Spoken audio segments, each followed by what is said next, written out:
Chair Holloway.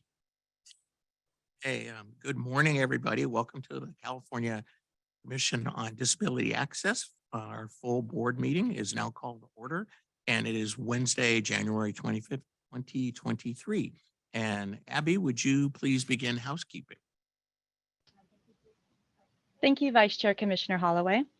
This full commission meeting will be on Zoom via teleconference and held at the California Commission on Disability Access headquarters, located at 400 R Street, Suite 312 in Sacramento, California, 95811. Per Senate Bill 189, the Bagley-Keene teleconferencing restrictions have been suspended through July 1st, 2023. Therefore, Commission members are not required to list their remote locations. Members of the public may participate by Zoom or teleconference from any location. This meeting is being captioned and recorded. To assist in this effort, please state your first and last name each time you speak, and speak loud and clear. The Stream Live text captioning link has been included in the chat for your use, and the CCDA staff can provide the link when asked. Public participants can use the raise hand function to alert the commission of when they would like to speak. And we will also give opportunity for public members who have called into the meeting at that time they can unmute themselves. If you are attending this meeting via teleconference, please press *6 on your keypad to unmute or to mute yourself. If you would like to alert CCDA, please press *9 to telephonically raise your hand, and the staff will call on you. To use the raise hand function, please use the following steps. If you're using Zoom via web browser, first, click on the icon labeled Reactions in the toolbar at the bottom center of your screen. After clicking Reactions, a new window should show on your screen. At the bottom right of the screen, there will be a button labeled Raise Hand. If you're using Zoom via mobile device, please click on the 3 sideways dots that are labeled More at the bottom. The More option is also at the toolbar, which is located at the bottom right of your screen. After clicking More, a new window will pop up at the bottom of your screen. Then press Raise Hand. Please remember to mute yourself if you are not speaking to reduce noise. To maintain order, the CCDA staff will allow virtual participants to speak first, then in-person attendees will have the opportunity to speak. If you are having technical issues throughout the meeting and need assistance, please use the chat function to alert CCDA staff or email us at ccda.dgs.ca.gov. And with that, I will hand it back over to you, Vice Chair Commissioner Holloway. Okay, thank you, Abby. We will now go to agenda item number 1, which is the call to order, the roll call, housekeeping, and Pledge of Allegiance. And Abigail, if you would please lead us in taking roll. Thank you, Vice Chair Commissioner Holloway. So first we have Commissioner Downey, Commissioner Guy Lemus. Present. Thank you. Commissioner Brian Holloway. Present. Thank you. Commissioner Drake Dillard. Present. Thank you. Commissioner Dr. Sue L. Hessen. Present. Thank you. Commissioner Jacqueline Jackson. Present. Thank you. Commissioner Leon Vasquez. Commissioner Scott Littlebridge. Commissioner Hector Ramirez. Buenos dias. This is Hector Ramirez. Thank you. Commissioner Ida Claire. Present. Thank you. And Commissioner Ben Conway. Present. Awesome. Thank you so much. And then with that, Vice Chair Commissioner Holloway, we do have quorum. Thank you very much. If there are members of the public in this meeting who wish to identify themselves, please do so now. I don't see any present. Let's do roll call. And let's see, we did that. Let's see. Following the agenda, we have Executive Director Abe Dawson will lead us in the Pledge of Allegiance.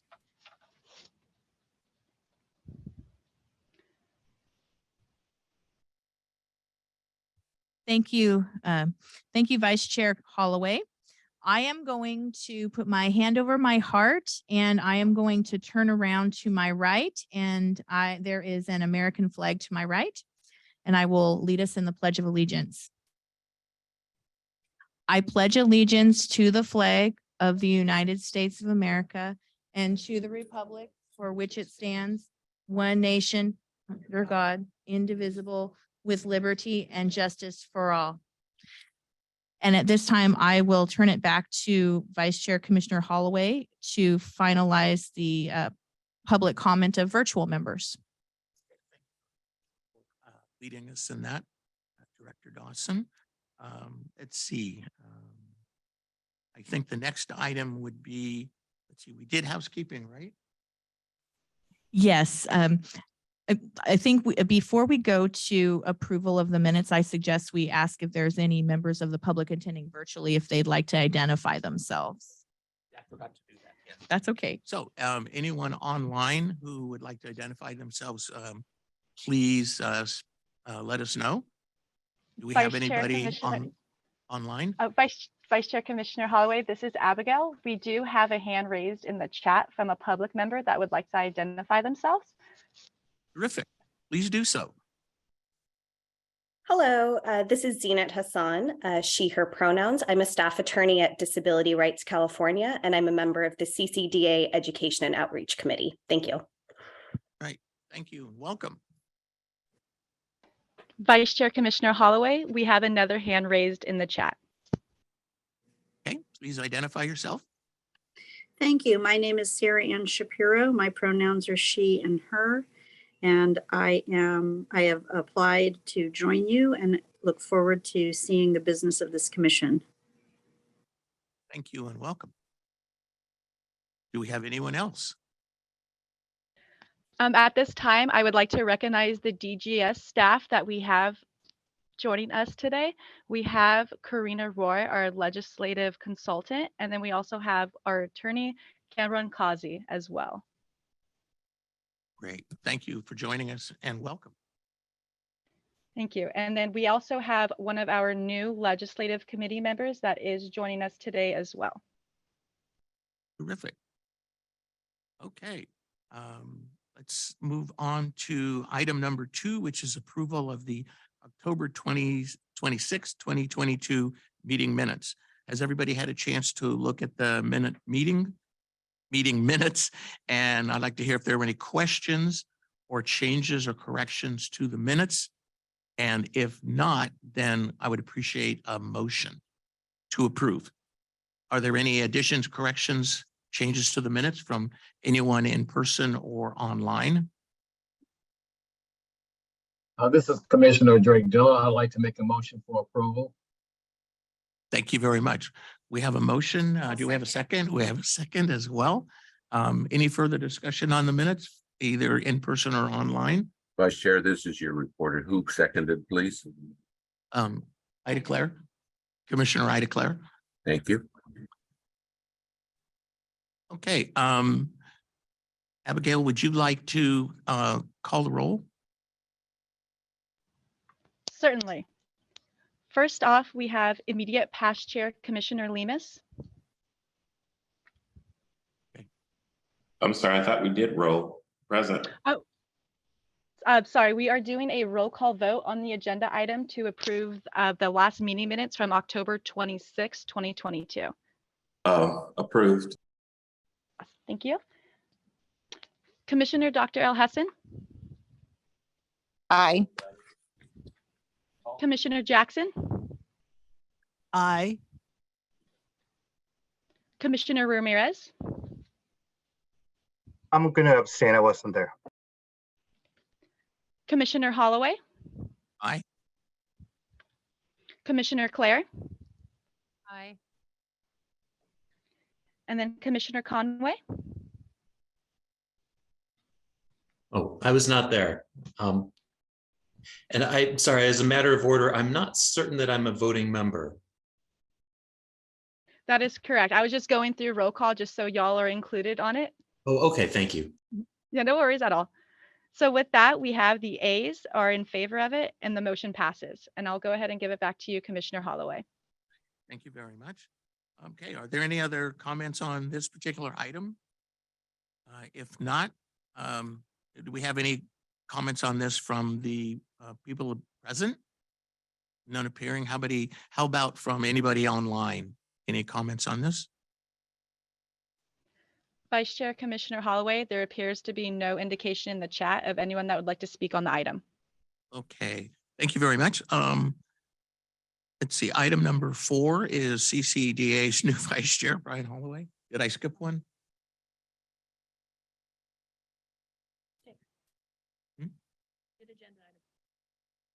Oh, No, you didn't. You did it. Vice Chair Holloway, we need to do agenda item 3, comments from the public on issues not on this agenda. oh, I'm sorry. That's Um, okay. Okay, item number 3, comments from the public about issues that are not on the agenda today. Are there any comments from the public in person? Please identify yourself and let us know if you have any comments on any items or items of interest that are not on the agenda. Vice Chair Hi. Commissioner Holloway, there is no one here in person that would like to make any comment. Do we have any comments not on this agenda from anybody online virtually attending? Vice Chair Commissioner Holloway, it appears to be no indication of any members that would like to speak online. Terrific. Thank you. Okay, if there are no other comments, let's move on to item number 4, CCDA's Vice Chair. And April Dawson. Thank you, Vice Chair Holloway. And I just want to first say thank you for chairing our commission meeting today. Commissioner Downey will be joining us this afternoon. Well, I just want to take the time to welcome you as the Vice Chair. I know that you have been on our commission for a while, and I have really enjoyed getting to know you, your sense of humor and your way of looking at issues, and the fact that you really raise the voice of the business and disability communities in the way that you present yourself and the way that you really deeply care about the mission of CCDA. And I'm really excited that you're going to be the new Vice Chair. And I look forward to working with you as we advance our goals for this year. So thank you for your service. And I'll try and do better on the agenda as we No, go forward here. You're doing wonderful, and that's why we have staff here to help. They are helping me a great deal. Do we have any comments from attendees virtually regarding this particular item?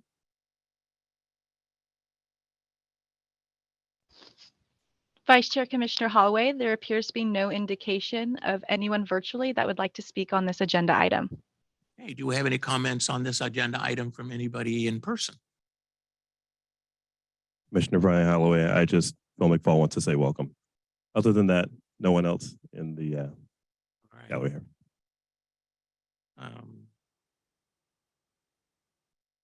I think that's it for that particular item. With no further comments or comments from the commissioners, then let's move on to agenda item number 5, which is Attorney General Representative Deputy Attorney General Ben Conway.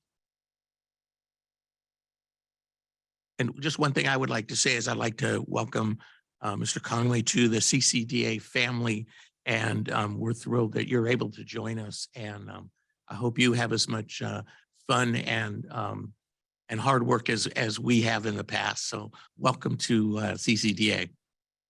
Ben Conway speaking. Thank you, Vice Chair. Okay, are there any comments from commissioners attending? Oh, excuse me, April. Oh, no worries. I'm going to turn it to Operations Manager Phil McFall to read Commissioner Conway's biography, and then we're going to proceed with a special presentation.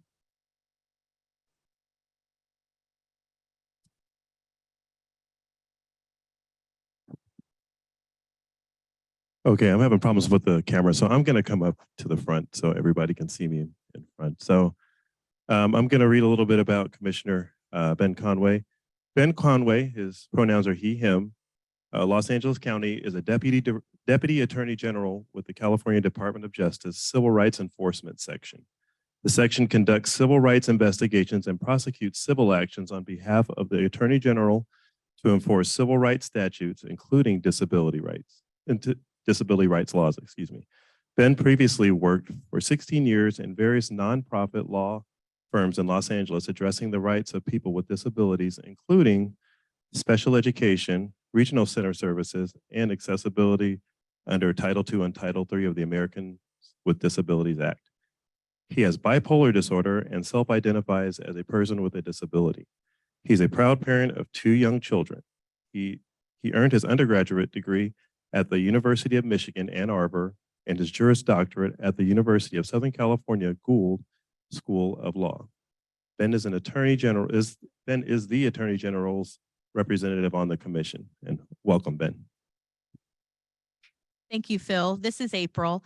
Well, Commissioner Conway, I just want to welcome you on behalf of CCDA, and I'm really excited that you'll be joining us. One of the things that I really enjoyed our conversation a few weeks ago when we had a one-on-one conversation, and you shared with me a little bit about your professional and personal backgrounds, and I'm very excited that you have experience both personally and professionally with disability issues, and I'm really excited about the fact that you are so eager to represent the Attorney General's office on the commission.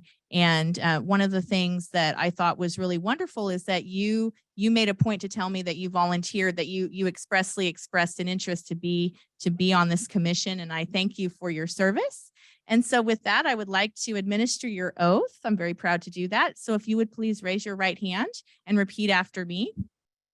I, Benjamin Thomas Conway, I, Benjamin Thomas Conway, do solemnly swear do solemnly swear that I will support and defend the Constitution of the United States and the Constitution of the State of California that I will support and defend the Constitution of the United States and the Constitution of the State of California against all enemies, foreign and domestic, against all enemies, foreign and domestic, that I will bear true faith and allegiance to the Constitution of the United States and the Constitution of the State of California, that I will bear truth and allegiance to the Constitution of the United States and the Constitution of the State of California, that I take this obligation freely that I take this obligation freely without any mental reservation or purpose of evasion, without any mental reservation or purpose of evasion, and that I will well and faithfully discharge the duties upon which I am about to enter.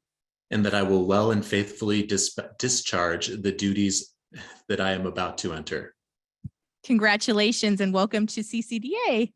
Thank you very much. Thank you, everyone. I'm very excited to join the team. Okay, thank you very much. Okay, on this particular item, do we have any commissioners virtually that have any comments? This is Commissioner Ramirez. I really want to take this time out definitely to welcome Ben into this commission. Definitely have seen the value and hard work that he has done in the time that I've known him with the work that he has done. So I'm really, really excited to have definitely a representative from the Attorney General's office in the work that the state is doing to advance disability rights for all Californians with disabilities. So bienvenido, welcome. Aho. This is Ben. Thank you and wonderful to see you again. Thank you. And do you have any other commissioners virtually? This is comment on this Commissioner. item? This is Commissioner Earl Heston. I'd also like to extend my warm welcome and look forward to working with you on the commission. Thank you. Okay, any other commissioners virtually? Vice Chair Commissioner Holloway, there appears to be no indication. Oh, actually, This is- Commissioner sorry. Lemus. Hello, this is Commissioner Guy Lemus. I also want to extend my heartfelt welcome to Commissioner Conway. Good to have you, and I look forward to working with you. This is Ben. Thank you. And thank you, Dr. Sue, too. Yes, thank you. Okay, any other commissioners virtually? like to comment on this matter? None appearing. Commissioners in person. Yes, Commissioner Jackson.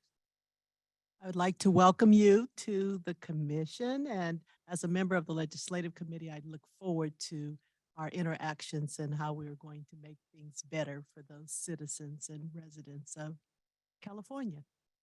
Thank you very much. Okay, any other commissioners present? Commissioner Ida Blair. Commissioner Welcome. Drake. Welcome, Mr. Conway. It'll be a pleasure to serve with you. I look forward to it. Thank you. Commissioner Drake Dillard, welcome as well. I'd like to also indicate that as a University of Illinois graduate, and since you're a University of Michigan, who always beat us in football, but I'm going to welcome you anyway. Thank you. My cousin Kathy is a proud Illini graduate, and I have had burritos the size of my head. So if that makes you any happier, I hope it does. Which are inside references to University of Illinois, a place that's famous for campus eating. Thank you. Okay, do we have anybody in the public present who, excuse me, virtually, the public virtually, do you have any comments or thoughts? Vice Chair Commissioner Holloway, there appears to be no indication of any other public members that would like to speak on the matter. Thank you. Okay, any public members in person? Don't appear to have any. So thank you very much, Mr. Conway, and welcome. Okay, if there are no other comments on this matter, we will move on to item number 6, which is CCDA's new checklist committee chair, Commissioner Drake Dillard. And congratulations. Thank you. And Director Dawson. Thank you, Vice Chair Commissioner Holloway. Well, I just wanted to take the time to welcome Commissioner Dillard to the Checklist Committee. I am really excited to work with you and to advance the work of the Checklist Committee. The Checklist Committee does an important role for the Commission of creating the technical documents that will become toolkits for our stakeholders in a variety of fields. And with your deep knowledge as an architect and a community leader, I'm really excited to be able to advance this work to make sure that our stakeholders have full ability to actualize disability rights access across California in their businesses. And I also just want to say, just personally, I've really enjoyed getting to know you over the last 5 months. I've really value your commitment to equity and commitment to the community. And a couple of months ago, my team and I had a chance to take a tour of your office where you showed us some of the projects you've been working on. And I really got to see intimately, you know, the kind of person you are and how personal your work is to you. And I'm just really appreciative of your service to CCDA and now as the chair of the Checklist Committee. So thank you so much. Oh, you're very welcome. I look forward to continuing our hard work. So thank you very much. Commissioner Dillard, Vice Chair Holloway here. I just want to say that the Checklist Committee was my first opportunity to really dig in and participate with CCDA and CCDA staff. And for me, it's been a really rewarding opportunity to actively find out how CCDA makes lives better and actually to come up with methods that make it better for the disabled community as we go forward. So you've always been an active member, and I wanted to thank you for your participation, and you're the perfect commissioner to chair this particular committee. So thank you for your past work and for the future efforts that I know you're going to do. So thank you very much for taking this role. You're welcome. Okay. Let's see. Are there any comments from commissioners virtually on this particular item?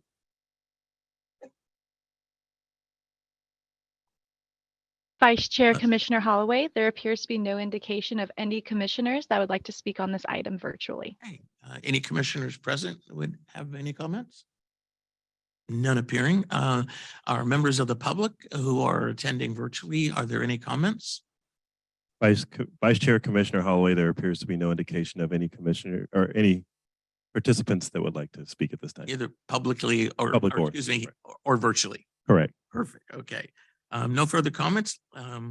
Let's move on to item number 7, the accessible parking campaign toolkit review, and Executive Director Dawson. Thank you, Vice Chair Commissioner Holloway. At this time, I'm going to give a brief overview of where things are at with our accessible parking campaign toolkit project. As I've spoken to you all in the past, we have 2 stakeholder work groups, the business owners and operators, as well as the construction industry. And they have worked with us for about a year now with CCDA staff to create drafts of 2 toolkits that will eventually be utilized by those industries to ensure that parking is accessible to people with disabilities within the purview of those industries, and to give handy toolkits and tips to make sure that the code and laws are being followed, and that those spaces are usable to people with disabilities who access those facilities. And the stakeholder groups have been working diligently, as I said, for over a year. And at this time, we have submitted a draft to the DGS, which stands for Department of General Services, Office of Public Affairs, as well as to the Division of the State Architect and Commissioner Clare.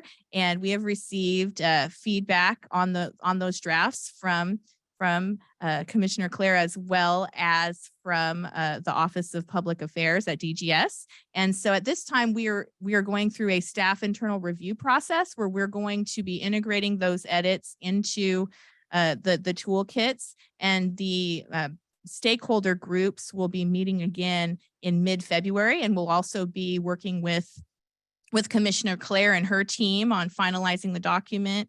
And I want to thank her for all of her time assisting us with that, as well as the Office of Public Affairs, to ensure that all of the DGS internal processes are followed.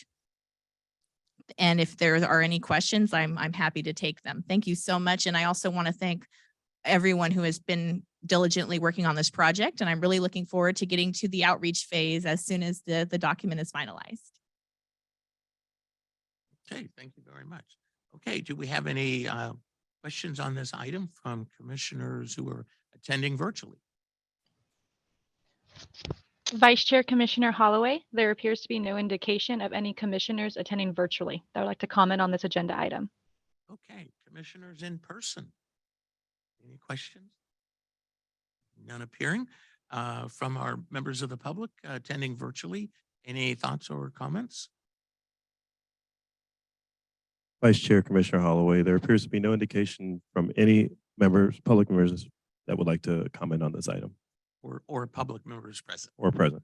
Thank you very much. Okay, one little housekeeping matter. I did get an email from Commissioner Leon Vasquez. She would be late, so we may want to make sure that we have her registered as attending today. Okay. Okay. Okay. Let's see. No other comments. Let's move on to item number 8, which is CCDA strategic goals. And Manager McFall, please, would you address this item?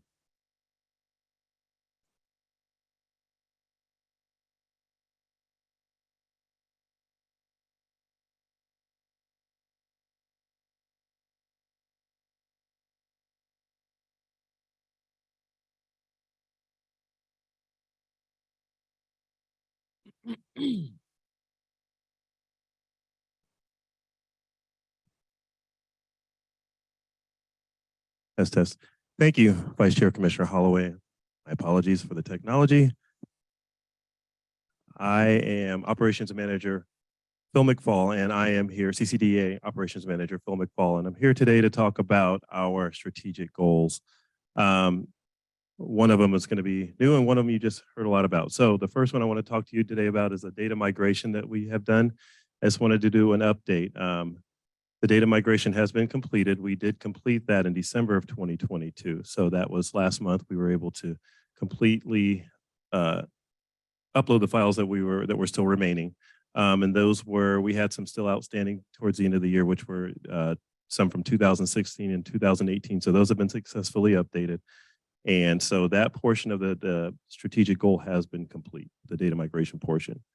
I do want to also go into our accessible parking campaign. Our accessible parking campaign, Executive Director April Dawson basically just gave you the whole rundown on it. So I won't bore you with the details again, but we are in a review approval phase with that right now. So like she said, we've gotten comments. We are in the process of integrating those comments into the document. And then we will be going through our final approval and then distribution later on this year. And again, the meetings will reconvene in mid-February. We'll be convening with the work groups to review the recommendations and adding those. So at this time, that's all I have to report as far as our strategic goals. What questions do you have? Or I'll turn it back to Vice Chair Commissioner Brian Holloway for questions and comments. Thank you, Manager McFall. Good report. Okay, questions from commissioners who may be attending virtually. Any questions or thoughts on this particular item? Yes, this is Commissioner Ramirez. I did have a question. I noticed I'm here in LA County, and throughout the state, there's a significant work being done around developing housing units. And a question that has been brought up was the requirements of those buildings to have less parking as an option to be able to build more. And I was wondering if that particular strategy to have less parking space available for a lot of these housing units, if that would have any type of implications to some of the accessible parking requirements that we have for residential units that are being developed. That was just something that came up to my mind, because I know that primarily people with disabilities are in need of accessible housing. And oftentimes for some individuals, accessible parking is an issue in those particular housing settings. So that was something that has been in the back of my mind while we try to support our counties and our state to address the shortage of accessible housing. But at the same time, I wondered if this particular effort could have some implications in the accessible housing campaign or in the requirements that are set in statute. Thank you. Thank you for your comment, Commissioner Ramirez. And that is something that has been discussed. As far as, are you asking, is that something that's making an appearance in the document? Yes. I just want to clarify. Okay. I would have to tell you that I can better address that question once we go through the final comments that we've done. We are going to go through and we're going to be adding in and making some additions. We're going to be making some adjustments. So at this time, it's kind of hard for me to answer that question because I'm not sure exactly what's going to come of the recommendations. Commissioner Claire would like to also speak on that as well. Thank you. I just wanted to say that in the review of the document, it was really directed to public accommodations and ensuring that accessible parking for businesses is provided. The focus has not been housing. The requirements for housing are, I know that there was a bill passed last year that requires that when no parking is provided for these projects, that I believe a minimum of one accessible stall must be provided. But other than that, however many parking spaces are provided, the code requires a compliance with table 11B 208.2, I believe the number is. Don't quote me on that. That's going from memory. Pretty good. Which does require a minimum number of accessible parking spaces based on parking spaces provided. So the code cannot effectuate a requirement to provide parking. And so that would have to be left to the legislature, but I just wanted to clarify how that's addressed. Thank you, Commissioner Claire, for the clarification on that. This is also Commissioner Drake Dillard. I think to answer the question in our committee, the short answer is we don't address that. But I think it's a valid discussion. In general, there is a lot of developments going on, and particularly with TLC requirements, where you have developments going on around metro and transit areas. There's different TLC 4, TLC 3 too, but there are certain ones that basically have no parking at all for residential. There's parking requirements for commercial, but not residential. So I think that we do need to have some discussion about that, because I think it will have a big impact on our community. This is Commissioner Holloway. From a development point of view, this is really an interesting idea, because as jurisdictions impose fewer and fewer parking spots on both residential and commercial buildings for climate change and green theory and all that, then the percentage of accessible parking spaces would decline as the total number of spaces are restricted for new development. So I think that's actually, you've raised an issue that we ought to keep an eye on, because we don't want to end up with, in the name of, reducing parking spaces overall for climate change, losing those accessible parking spaces. Okay, and Commissioner Claire wanted. Claire.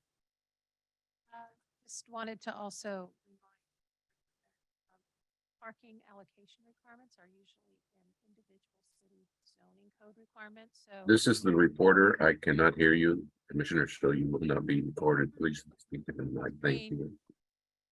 can you hear me now? Do I need to just speak louder? Yeah, speaking to the mic, you're coming in a little better. Thank you. Okay, no, it's okay. I'll just move it closer. I wanted to remind everyone that parking allocation requirements are really in local zoning codes. And so that addressing a minimum number and such, it gets a little complicated. I'm not saying it can't be done, but it would have to be done probably at the legislative level, because obviously we can't do that through the code generally. And so, and that it's local jurisdictions who set those parking requirements through their parking ordinances. Correct. Good. Thank you for that. Okay. On this particular item, do we have commissioners virtually who have any comments on this? Additional comments? Vice Chair Commissioner Holloway, there appears to be no other commissioners virtually that would like to comment on this agenda item.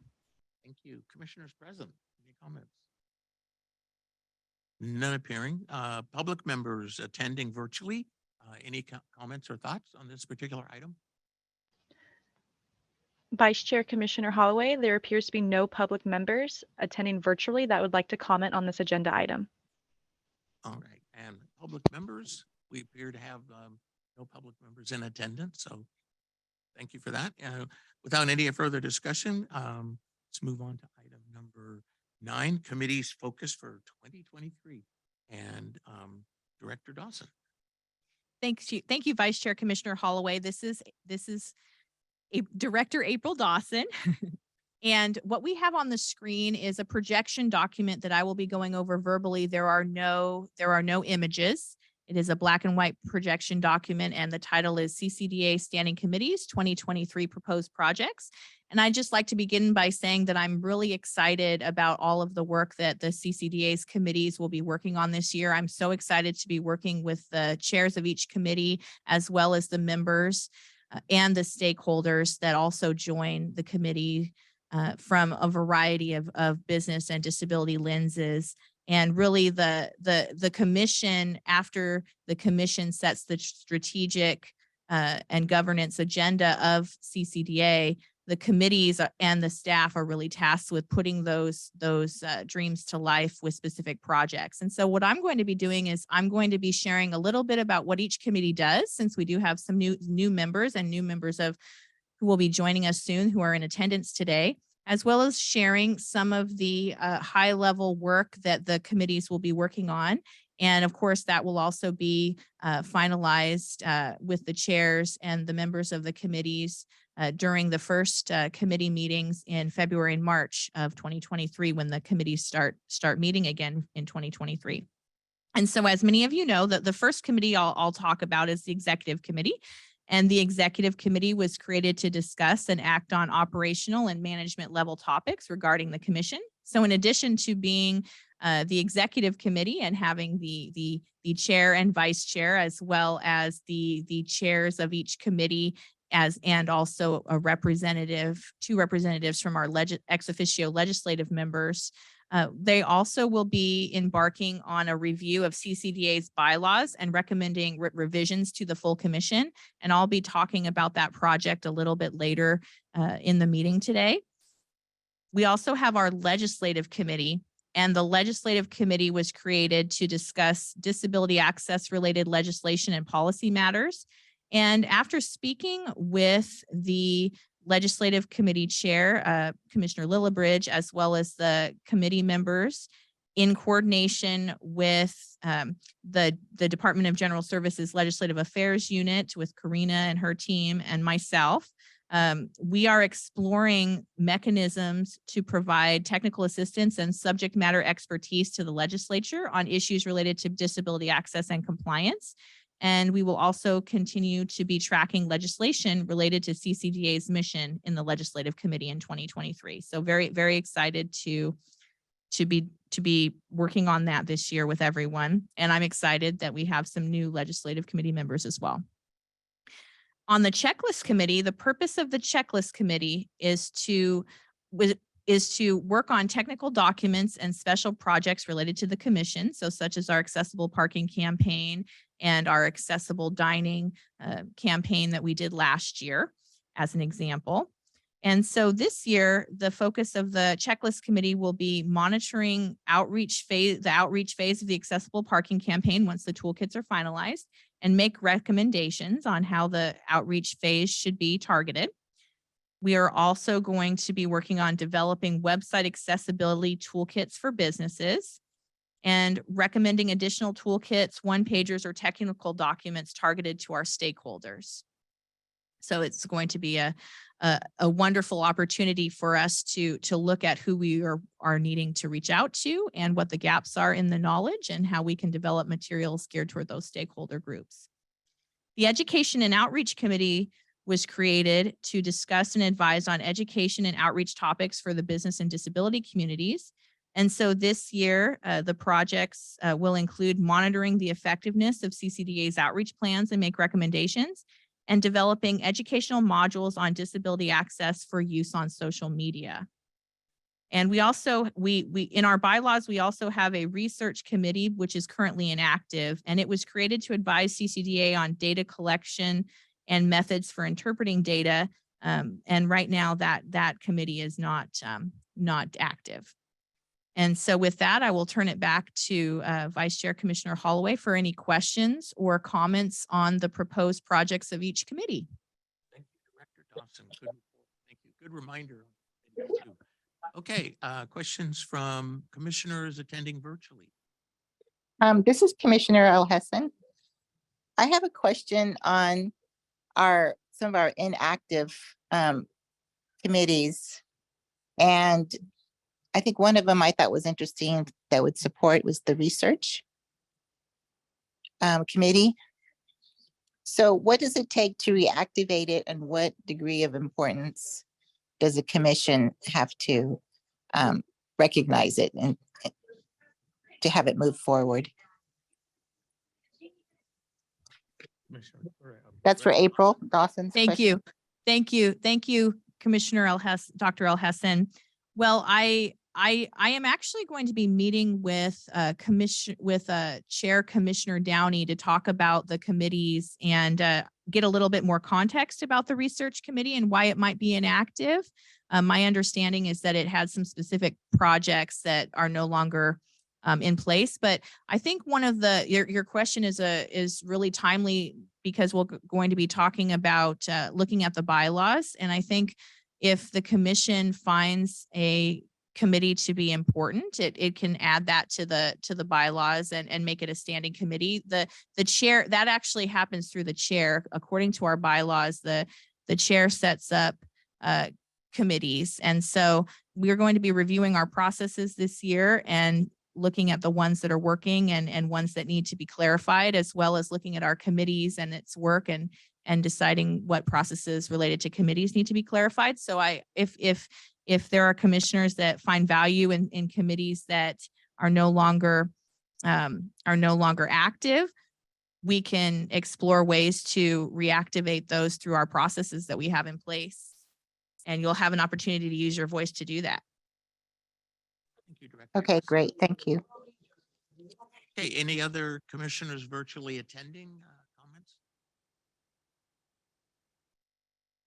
Vice Chair Commissioner Holloway, there appears to be no other commissioners that are attending virtually that would like to speak on this agenda item. Okay, commissioners in person, any comment? None appearing. Public members virtually, comments or suggestions? Vice Chair Commissioner Holloway, we do have a hand raised in the chat from a public member that would like to speak on this agenda item. Regina, you may speak at any time. Please introduce yourself and raise your question.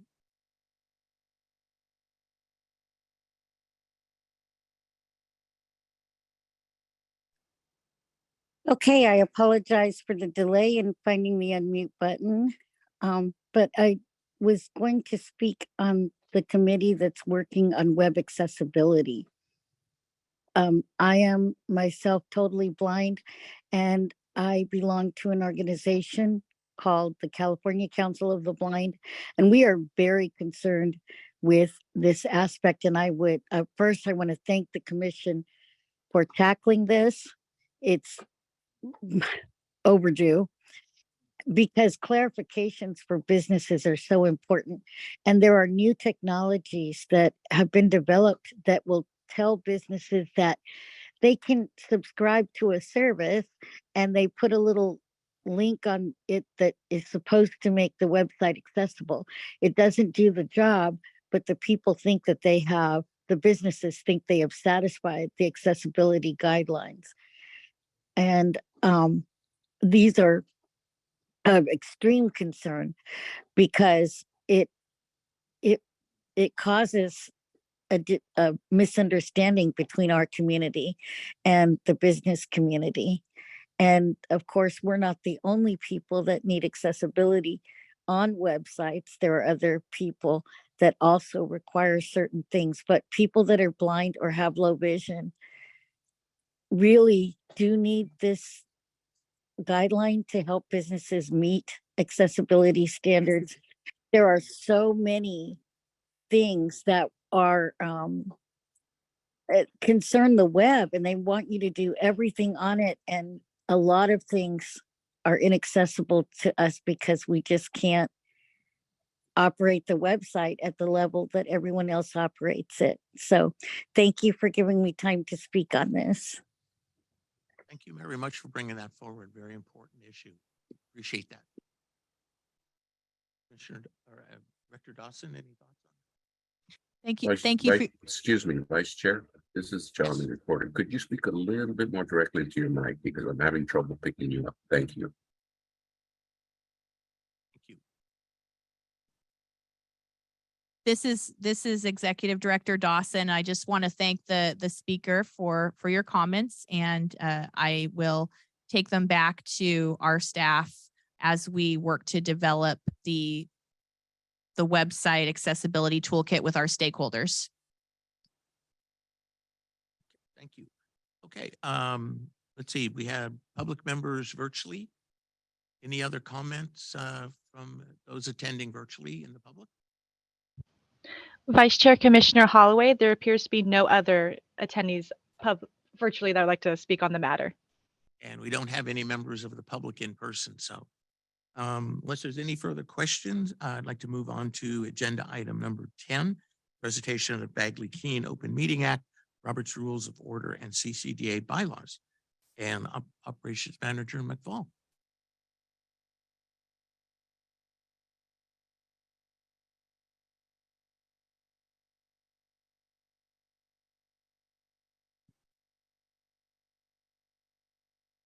You again, and I'd like to introduce again Commissioner Conway. He is going to open up this presentation on Bagley-Keene Open Meeting Act, Robert's Rule Order. So Commissioner Conway, take it away. Thank you very much. And now the moment of truth when I try to share my screen. Wish me luck.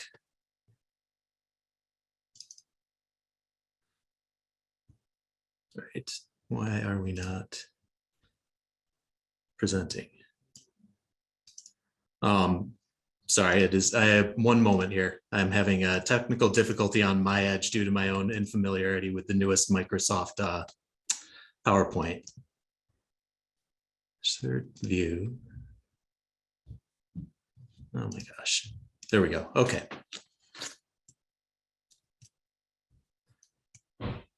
Going to try this one more time. Please accept my apologies here. Could someone confirm that you're seeing a large screen? We can see it, yes. Oh, wonderful. Thank you. Okay.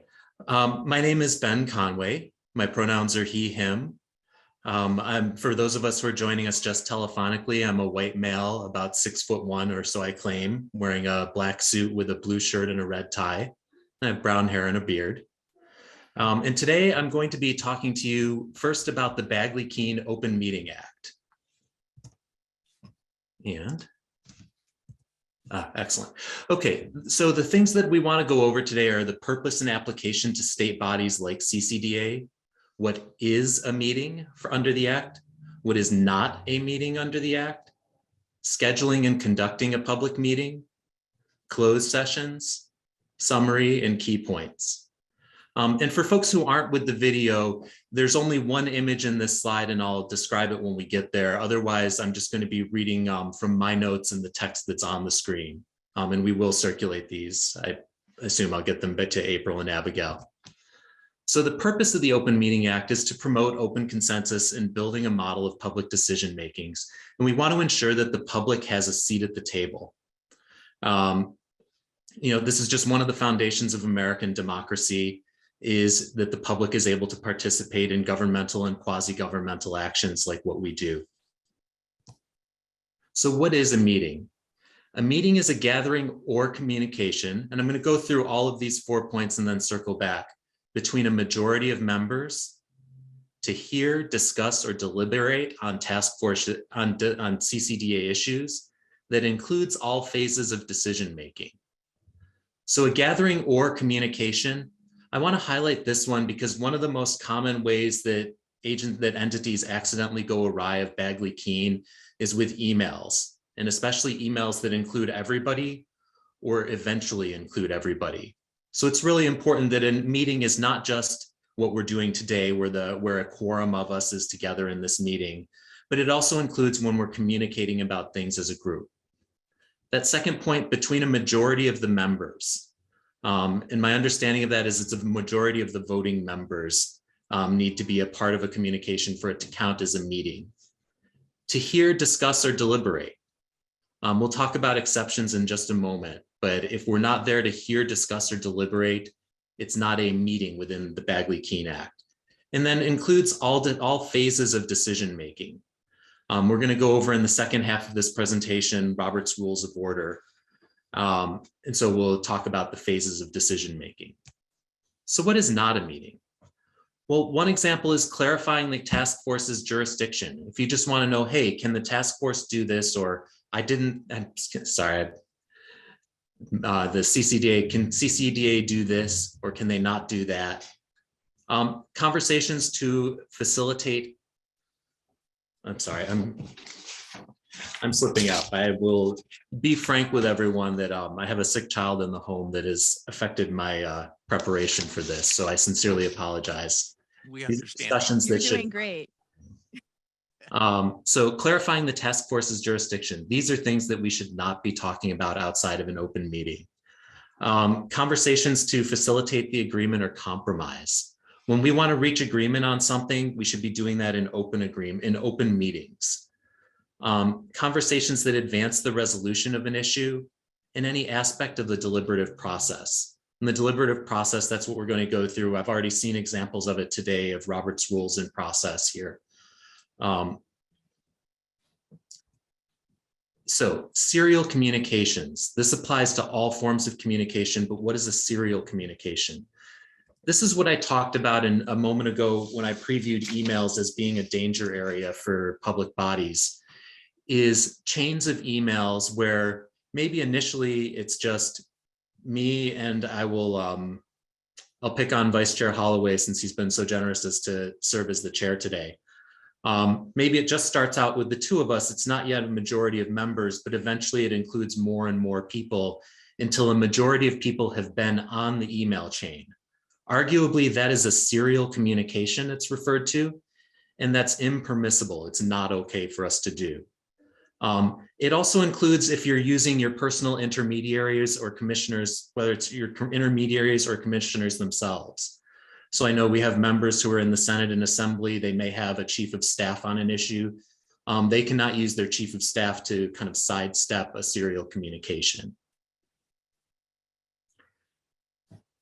Next, communicating with fellow CCDA members. What can we do? I'm actually going to jump into the middle, which is say what you can do is talk humanly, talk socially. We're all human beings. We're allowed to talk about how was your day? How was the weekend? If you're in LA, did you wake up at 2 this morning for the earthquake in Malibu? I did. It was at 4, but that's close to us, so it felt bigger than it was. But you can talk to one another as human beings. But what you can't do, and this is the first point, is talk to other members about informational memoranda or agenda items outside of a properly noticed public meeting. So I've met now, well, April is separate, so we won't talk about that.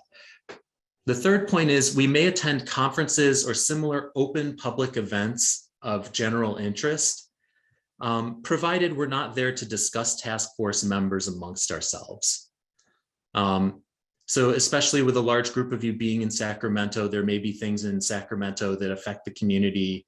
It could be just something ceremonial like a blue ribbon cutting, or it can be a more formal conference. Those are okay to attend so long as it's not, as long as you do not discuss CCDA issues yourselves. Communicating with the public outside of meetings. This is very important because all of our names are up on this, or will be up on the CCDA website. My experience with having my name up on public websites in the past is that members of the public tend to reach out to me on that topic. And so it is absolutely okay to talk to members of the public about the work of CCDA. You can indicate whether a view is CCDA's or your own. So if you have a disagreement with CCDA, you can say, I disagreed with that, but that's how it came out. And of course, you can listen to members of the public. The only thing you cannot do is indicate how you're going to vote on a matter that is currently pending. That is the one thing you cannot do in interacting with the public. So staff briefing exception. This is a really important one and why I backtracked when I almost selected April as an example earlier. So staff of CCDA can brief and respond to questions from individual staff members, from individual CCDA members. So that's a really important thing. If you have a question, email just April or April and Abigail, but don't email the entire commission. And staff can share communications from one member to, may not share communications from one member to another member. The key here is do not reply all, please. I've seen really good examples of it so far in the communications where it appears that the commissioners are BCC'd maybe. So that prevents that in the first place. But please do your best to not accidentally create a serial communication and reply all. If you've been following along, I've hit that point a few times, and it's because it is something that comes up a lot is people accidentally sending that reply all email and creating an impermissible communication. Okay, what is not a meeting? A communication between a CCDA member and any other person, as long as you're not using it to circumvent the serial meeting requirement. So this is a wonderful definition that one of my fellow lawyers gave. I don't know who it is. I just know that a lawyer wrote this because only a lawyer could write something this circuitous, this difficult to navigate. But basically, it means as long as you're not trying to get around the rules, when you meet with any other person in the public, it is not a meeting within the Bagley-Keene Act in terms of being a public meeting. Examples of things that are not in meetings, we talked about this a little bit. Conferences that are open to the public, open meetings of other public bodies, and this includes subcommittee meetings of a state body. If we wanted to, I guess we wouldn't go to Assembly Ed, but if we wanted to go to one of the Assembly Commission meetings, for example, that would be an open meeting of another state body. And then social events. The example I gave was maybe a blue ribbon cutting at some new exhibit, for example. Okay, scheduling and conducting a public meeting. Most of this, April and Abigail are doing, and the whole team are doing an awesome job of already. So this is just more for you to be aware of what's going on behind the scenes. We need at least 10 calendar days of written notice before a meeting, and the agenda must be made public with 10 days notice. The notice and the agenda are posted on the CCDA website. So this is why, especially if we get down to the wire with something, you may hear staff saying, hey, we really need to know. It's almost 10 days before the meeting. It's because there's a legal requirement for them to put things on the agenda and notice that agenda 10 days in advance of any meeting. The rights of the public, we've heard examples of this throughout this morning. The right to participate in public meetings. There is not actually an identification requirement. So if a public member wants to remain anonymous, they have that right. And public comment is subject to reasonable time limitations. I forget, I did not see it in our bylaws exactly, but often there will be time limits set, and I forget if it was listed in the agenda. I'm not seeing it now, but often there will be a small time limit, a reasonable time limit for public members to comment on any individual item. Next is the right to access public meeting records. There are some records that may be exempt from disclosure. We can go into that if that ever comes up, but the general presumption should be that records that come out of these meetings are public records. And the public has a right to monitor the votes of each member. So we heard earlier roll call voting, where each person is called out by name. And so the public can hear, oh, okay, this is how Commissioner Claire, for example, voted on that issue. Closed session. Closed session is relatively rare, I think, in CCDA's work based on my understanding so far, although I've admittedly only attended 2 meetings in the long distant past, so I could be very wrong on that. But the types of matters that would come up in a closed session, a non-public session, are personnel matters, matters affecting individual privacy, administrative disciplinary matters, pending litigation, response to a confidential final draft audit record, and a threat of criminal or terrorist activity. So the summary and some key takeaways. First of all, when CCDA meets to gather information, deliberate, or make a decision, the Bagley-Keene Act requires that the public have a seat at the table in most instances. Serial meetings conducted outside of a noticed public meeting that ultimately involve most of CCDA frustrate the Act's goals of transparency and violate the laws. And again, the most common type of serial meeting is when we have those chain emails. The Act's requirement for 10-day notice and agenda is one of the most important, I guess I'll call it black and white requirements there is, and it ensures the public's right to know what we're talking about. A few more takeaways. The public, a member may contact CCDA staff. One of us may contact staff to ask information, as long as we do not share these conversations with other members outside of a properly noticed meeting. So I can call April, I can ask her about the agenda, but then I cannot call Dr. Sue and say, hey, I just talked to April about agenda item 3. That would be improper. When a member receives information from staff, do not communicate that with other members about this information. If information is sent to all CCDA members openly, please do not reply all. Do not accidentally create that serial communication. And please do continue to interact individually with members of the public indicate your own views, and listen to public comments. The final two, do not discuss CCDA business with more than one other CCDA member outside of a public meeting to help avoid causing an accidental serial meeting. I know that was a long one. It's better to just avoid talking about CCDA business altogether, but know that there is a little bit of leeway there. And finally, a majority of us can be present in the same place as long as it's a public gathering and we do not talk about CCDA business at that gathering. So that was the Bagley-Keene Act in a very quick nutshell. I'm glad to take questions I can. Some of the more complicated questions I may ask for your permission to research, but I'll open it up to the floor for anyone. This is Questions for our presenter, Mr. Conway? This is Commissioner Elhessan. And this is the first time I didn't receive an agenda for our meeting, and I don't know if it was accidentally excluded or I missed it somehow, but I wanted to be sure that we do have the agenda presented at every single meeting like we've had in the past. This is April. I apologize, and we did send that out, and I'll make sure that we have your email correct, so that nothing is missed. I'll check with staff because you should have received it, and we sent it out. And I apologize that you did not receive it, and I'll check into that.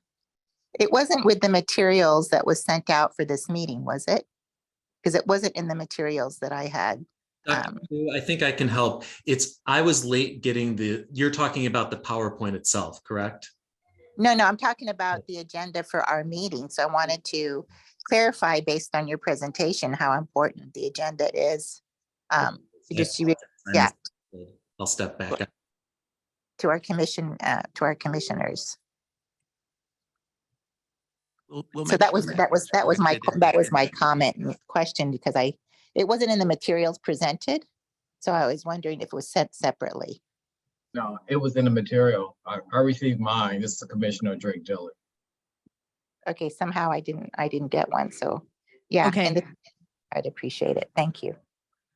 Okay, commissioners attending virtually, any questions or comments to our presenter? Yeah, this is Commissioner Ramirez. Thank you, Commissioner Conway. I really appreciated this presentation at the beginning of the year. I know that at the state level, there's been a change for public meetings. And I think there was a bill that modified the Brown Act. Did that also modify the Bagley-Keene Act public meeting requirements? My understanding, and I want to give you the caveat that this is just my understanding of this issue, is that at least until July of 2023, goodness, dating myself there. Until July of this year, we can still continue this hybrid style of meeting. I am not personally familiar with a fix on Bagley-Keene after that, but I can look into that and follow up on your question.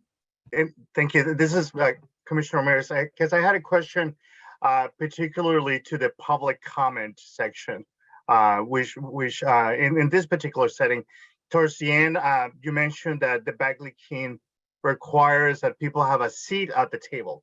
And so, but not necessarily for public comment.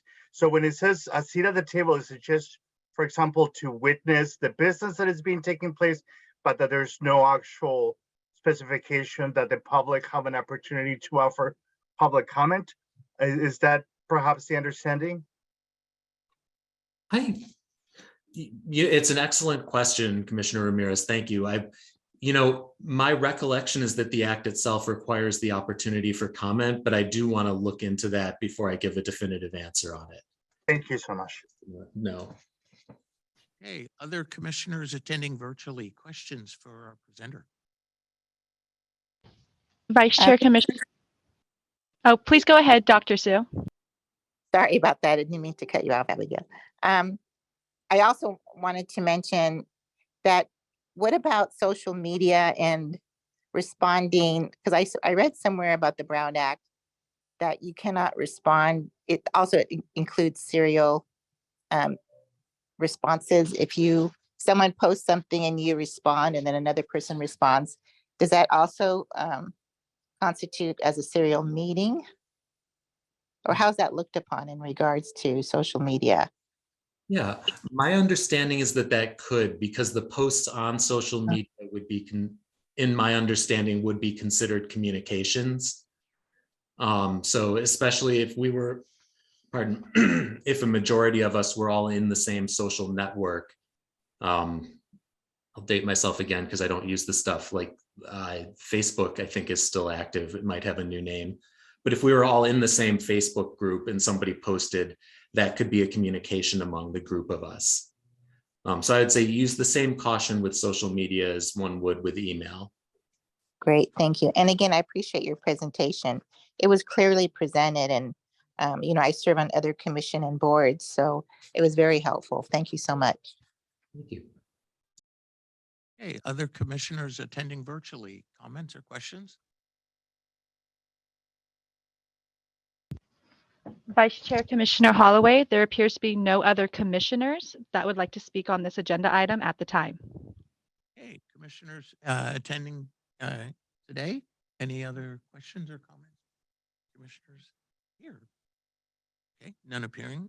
Public members attending virtually, any comments or questions for our speaker? I did have one, if that's allowed. I had put the question in the chat, but the chat might not be open. I was wondering, as I was listening to the presentation, about subcommittee meetings. If I'm understanding correctly, does that mean that if a subcommittee meets and it has less than a majority of the voting members, it's quote unquote not a meeting? But if for any reason there were a majority of voting members at the subcommittee meeting, that would be a meeting that would fall under this? Okay, I will admit that you have stumped me on this one. That's another excellent question that I'm going to write down and follow up on. And I apologize, I did not see your question in chat earlier, but I see it now, so I'm taking it from there. No worries. I just was curious when you were talking about a majority being required for it to be a meeting. Mm-hmm. This is Vice Chair Holloway. It may be the difference is that if that subcommittee had decision-making power, then that would be, you'd be speaking to a majority of the decision-making body. That would be my gut, is that because the subcommittees, to my understanding, our subcommittees do not have full decision-making authority. They don't go through the entire process, which I believe was step 4 of the requirement for a meeting. They would not be, but that is just coming off the top of my head, not an opinion from the AG's office. Thank you. Okay, Commissioner Radcliffe. Can you define a majority? For some reason, it was my understanding that there was some kind of, and I could be wrong, that defined a specific number, not like 50% plus 1, or it was more like 2 or more. Or is that, am I wrong? If you could define majority, that'd be great. That depends on the circumstances. I'm going to actually just check our CCDA's bylaws. It's 8.3. Interesting. We don't actually define majority. I have always understood majority to mean anything that is slightly more than exactly 50%. But I do not have a legal citation for that, for example. Okay, thank you very much. Any additional members of the public attending virtually? Comments or questions? Vice Chair Commissioner Holloway, there appears to be no other participants virtually that would like to comment on this agenda item. Great, and we have no members of the public. I would just like to thank you for this presentation. It was very concise and very understandable. Every other year in another position, I end up being required to go through a 2-hour presentation on Bagley-Keene, and this was much more enjoyable and to the point. just one thing I didn't want to mention is that this is a big deal. I have an acquaintance of mine who was on a public body, and he ended up being found to have violated the Brown Act. And he was not only tossed off of the this particular legislative body, but also faced a multi-$1,000 fine. And not only did it make the front page of the B, I did not realize he is prohibited from holding a public body position for the rest of his life. It's a big deal. And his mess up was on appearances, it seemed pretty simple, but the FPPC, found that he had violated the Brown Act, and it's a big penalty, big series of penalties.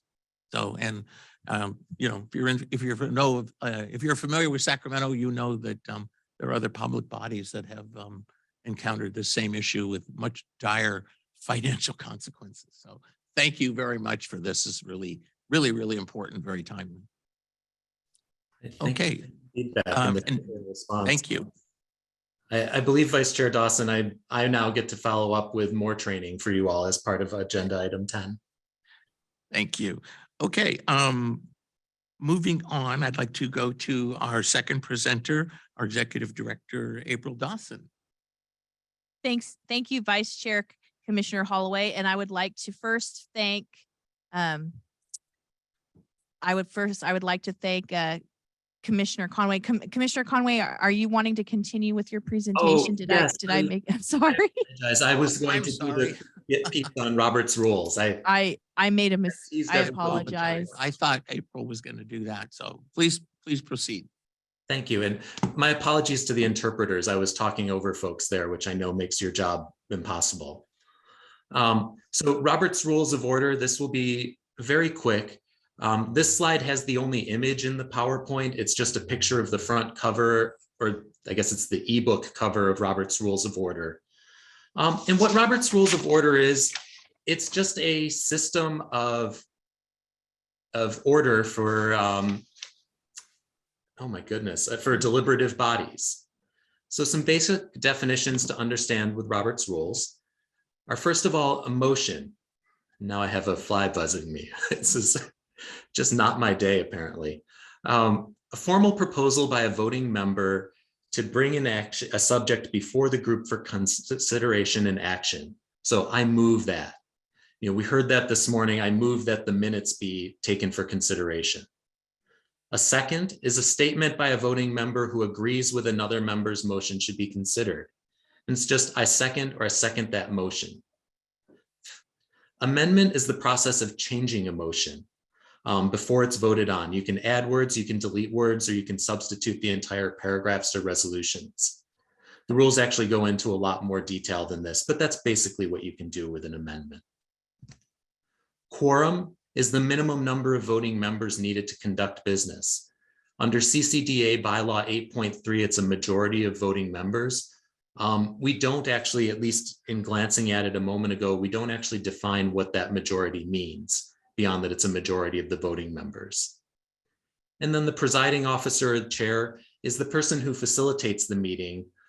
Usually it would be our Chair Downey, but of course today Vice Chair Holloway has been generous enough to do it for us. And I do say that, I mean that earnestly when I say generous. It's a difficult job facilitating meetings like this.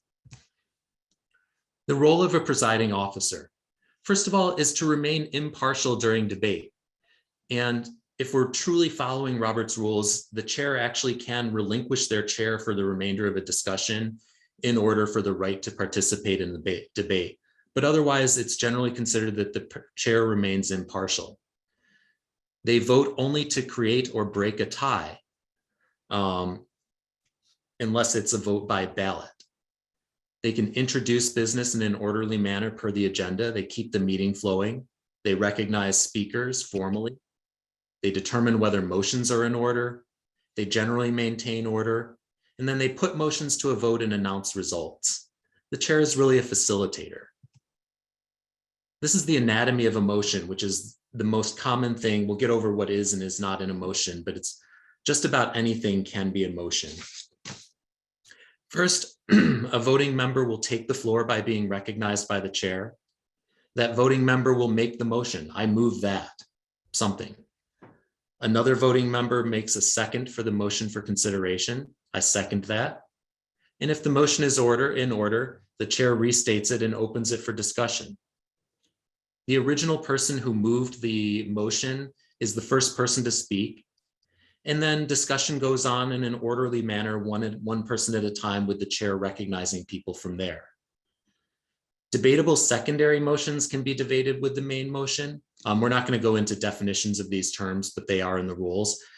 Debate on what's called subsidiary, privileged, or incidental motions must be debated and decided before returning to the main motion. The next page, a debate is closed when either the discussion is ended or a 2/3 vote decides to close the debate. And that's called calling the question. And one says, I call the question to see if you have that 2/3 vote to end debate. The chair would then restate the final motion and, if necessary, the consequences of a yes/no vote. And the chair can ask for a vote by asking all in favor. Historically, aye means yes and no means no, but some people do use yes to mean yes and nay to mean no. As long as it's something that's clearly affirmative or clearly negative, most chairs I've seen are willing to roll with that. And then the chair will announce the result. Methods of voting, one is by consent. This is where we just know that everyone agrees based on the discussion of the matter. We can say if there's no objection. I had a chair who loved to use Latin all the time, so they would always say sine non, meaning without objection. Another way is a voice vote. That's the type that we did with the roll call vote, where people state their aye and no votes. I didn't put it in this slide, but I actually wanted to highlight a little bit of ableism in the rules, which is that the other way is a standing vote. Technically, under the rules, under Robert's rules, you could ask for people to stand as their vote of confidence or nay to that. Obviously, I would hope we would make reasonable accommodations if we were ever to even consider that.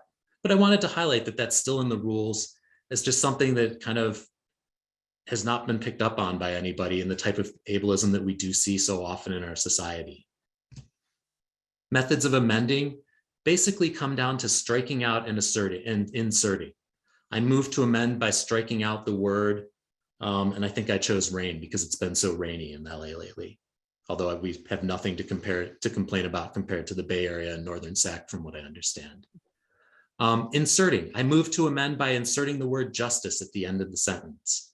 So striking out and inserting are the ways that we amend things. All of this is generally done verbally, but it could be done in real-time writing. Some more terminology. Most things like rules, resolutions, bylaws are adopted. Reports are filed. Resignations are accepted. Bills and minutes are approved. If the minutes are approved as corrected, that's how they're called, is approved as corrected. And in the record, a motion is adopted or lost. Above all, be courteous. Robert's Rules is basically about two things. It's about keeping order and about having a civilized debate among colleagues. So that was all I had on Robert's Rules. So now thank you all for your additional time before lunch. April, I'll turn it back to you to talk about the bylaws. And I will stop my share. Mr. Conway, very good summary. I have a question for you before we move on. Is that I've been in some meetings where the discussion of the project or the discussion of the matter at hand is discussed amongst the members and the public, and then there's a motion and a second in action. And I've been in other meetings where the chair asked that the discussion occur after there's a motion and a second. And I was wondering, and I've heard that as being typical in Robert's Rules of Order. Do you have a thought on that? Yes, I don't have citations for you, but my understanding is that the proper way to do it, under the rules to the letter, would be to move the motion, second the motion, and then discuss the motion. At least as to the membership. That is interesting. I don't know how, if the rules contemplate public participation in that process and where that would best sit, whether it would be beforehand or during. I don't know if that's a helpful answer or not. It is. Thank you very much. Okay, let's, yes, Commissioner Ida Claire. So a question on to the amendment of a motion.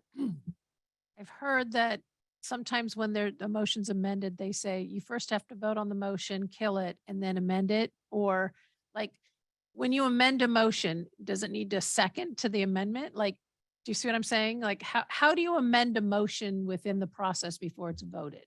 And what is involved? So if it's relatively simple amendments, like deleting one sentence or a few words, my understanding is that that's an example of a secondary motion that you would do just during the process of it, and you would take, and it would be debated with the motion, but then ultimately decided on as part of the final motion. Subsidiary, privileged, and incidental, those I don't have. That's where, honestly, if I better knew Robert's rules and could tell you those definitions, I think that's where that answer would lie. So I apologize, I don't have a straight answer for you. This is Chair Holloway. What might be helpful is amendment is one thing, but a substitute motion is something else. You might want to talk about the procedure for a substitute. I'm sorry, Vice Chair Holloway, you were cutting out for me. My apologies. An amendment to the motion, and it usually works out where the maker of the motion accepts the amendment kind of thing. But then sometimes if things don't go well, there's a substitute motion made. And are you familiar with the procedure on those? Oh, I am vaguely familiar. I'll be honest, I've not done that in a long time. I've encountered that a couple times, and what we ended up doing is voting on the substitute motion, which they then don't need to act on the first motion. The substitute motion approval eliminated the first original motion. Yeah, that's a sensible outcome. That sound about right? Okay, hope that helps, Commissioner Claire. Okay, all right. Commissioners attending virtually, questions on the Robert's Rules of Order? Yeah, this is Commissioner Ramirez, and thank you. And so I just wondered, I've been in meetings where Robert Rules of Order are actually kicked out of the meeting. And so I wasn't sure if this particular body had voted to actually utilize Robert Rules.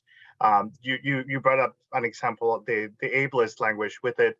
It also has a lot of complicated language for some other communities. So I've seen public meetings that utilize Martha's Rules of Order. There's even disability justice rules of order. And so I was wondering if this particular body is required to use that. Oftentimes it's useful because it is about helping to run the meeting along, but oftentimes it can create an opportunity where you need to have sometimes like significant knowledge to be able to navigate that, particularly for the public that oftentimes might not have knowledge of Robert's Rules of Order, or it's not very accessible the way that it operates. So I was just wondering if we are required to utilize that particular framework to run our meetings, or any if we could use other ones that are more inclusive, particularly both of people with disabilities. But Robert's Rules of Order also has somewhat of a gender disparity kind of approach to anybody who's not male. I wasn't familiar with the gendered approach as well. But I admittedly have not looked at the rules themselves in a long time. To address your question though, current bylaw 6.2, 6.2 says that Robert's rules govern unless the rules are in conflict with either the bylaws or the Bagley-Keene Act. So at least right now, CCDA meetings are governed by Robert's rules under the bylaws, but that's something I think April is going to preview that is subject to change, or could be. I don't want to put words in her mouth. Thank you. I just wanted that clarification. I appreciate it. Thank you very much. Okay, other commissioners attending virtually, questions for Mr. Conway? Commissioner Conway. Vice Chair Commissioner Holloway, there appears to be no other commissioners virtually that would like to speak on this agenda item. Okay, commissioners present, any questions? None appearing. Okay, members of the public attending virtually, would you have any questions or thoughts for Commissioner Conway? Vice Chair Commissioner Holloway, there appears to be no public members that would like to comment on this agenda item. Okay, and we have no public members in person. And now we will go to the CCDA bylaws with our Executive Director, Dawson. Thank you, Vice Chair Holloway. And I would like to thank Commissioner Conway for your presentation. I know as someone who is now an executive officer of a commission and someone who has been involved in public meetings on the stakeholder side, as well as an appointee to a variety of commissions, it's always good to have a refresher at least annually. And the staff felt that it was important to keep our commitment to making sure that everyone had an opportunity to ask these questions. And even if you're a seasoned person with Bagley-Keene and Robert's rules, it's wonderful to get that yearly refresher so that we continue to serve the public properly and do our due diligence in our roles. And I just wanted to take this time to introduce the idea of what we're going to be doing in the next year as far as our bylaws are concerned. The CCDA Commission, excuse me, the California Commission on Disability Access made a commitment a few years ago that the bylaws would be reviewed and edited as necessary every 2 years. The last major revision to the CCDA bylaws took place in 2021, and we are now at 2023. According to our bylaws, that the responsibility to work on edits to the bylaws and present them to the full commission rests with the executive committee. And so I spoke with Chair Commissioner Downey in our one-on-one, and I'd like to share with you a little bit about how the process of honoring that commitment of reviewing the bylaws is going to work. And so the executive committee is going to gather and identify a few members within the executive committee who can work with myself and other members of staff on proposed changes to the bylaws. I know that as myself with a fresh pair of eyes coming in, I've seen some areas where I'm going to make some recommendations to the commission to make sure that rules are clarified and also making sure that duties are clarified and such, so that we continue to have meetings that reflect our purpose and are efficiently run. And so we will be working on that. And the goal is to present those proposed edits at either the April or July meeting, depending on how the executive committee is working on those. And then a vote will be taken by the October full commission meeting to integrate the final approved changes to the bylaws. And of course, there will be a process for the Department of General Services to look at those edits as well. We'll be working with our legislative coordinator, Karina, as well as others on that as well, to make sure that our final bylaws have gotten the eyes of DGS as well. And so that is going to be the proposed process. If commissioners have suggestions for how the process should work, please let me know. Or if you have questions on how this process is going to be laid out, please let me know. But I'm really looking forward to working with all of you to ensure that our bylaws are current and accurate, and allow us to fully fulfill our duties to the people of California and people with disabilities and businesses. Thank you, Director Dawson. Okay, do we have any commissioners attending virtually who have questions on upcoming bylaws update? Vice Chair Commissioner Holloway, there appears to be no commissioners virtually that would like to comment on this agenda item. Thank you. Okay, commissioners present. Questions? Sorry, is it too late to make a comment? This is Commissioner Earl Hessman. Oh, I'm sorry. Please go Um, ahead. Thank you. I wanted to ask Executive Director Dawson, are you going to have a committee to help with the bylaws? Yes, so so our bylaws state that the executive committee is the committee that works on the edits that will be presented to the full commission in collaboration with staff.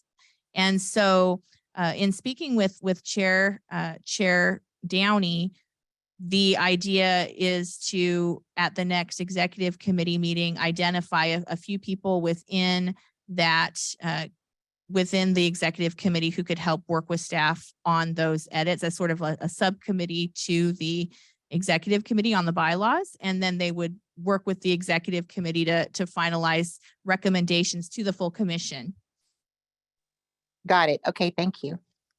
Thank you for the question and response.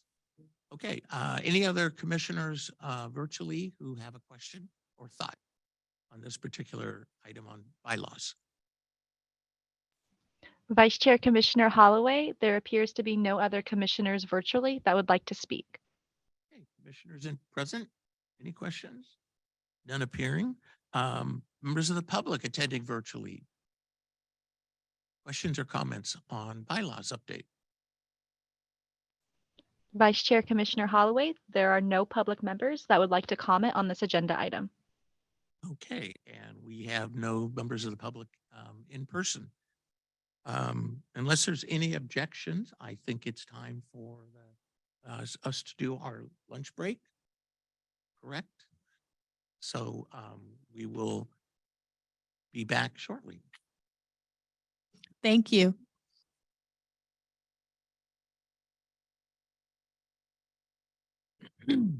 Thank you, Vice Chair Commissioner Holloway, and I'm going to speak directly into the mic because I received feedback that our mics may be having some difficulty. Abby, am I coming through okay? And I just tried to call someone, so I did not mean to do that. Am I coming through okay, Abby? You're coming through clear. Yeah, this is a Wonderful. report. This is a report and you sound very good. Thank you. Thank you. Thank you.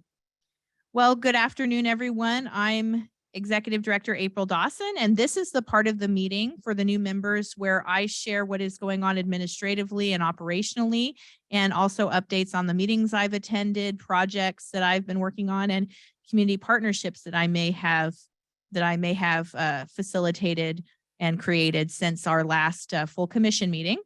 First, I'd like to remind everyone that our next full commission meeting is on April 19th from 10 to 4, and the location, it will be hybrid, but the physical location is still being finalized, but it will be somewhere in Southern California. So staff will send that out closer to the April 19th meeting. Our next committee meeting will be the Legislative Committee on February 8th from 1:30 to 3, and that agenda will be going out shortly. And again, I just want to have everyone please join me in welcoming Commissioner Ben Conway. And for those of you who may not have attended the morning session, Ben was sworn in as the Department of Justice ex officio representative for CCDA for Attorney General Rob Bonta.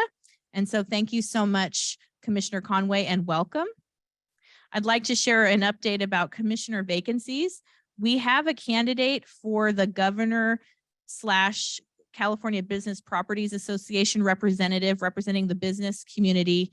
That vacancy is moving through the process. There is a candidate who has been identified, and I had the pleasure of meeting the appointment representative from the governor's office. That person reached out to me and introduced themselves to me last week and asked me to share a little bit more about CCDA, how the commission functions, and a little bit about our 2023 priorities. And that was a very lovely introduction.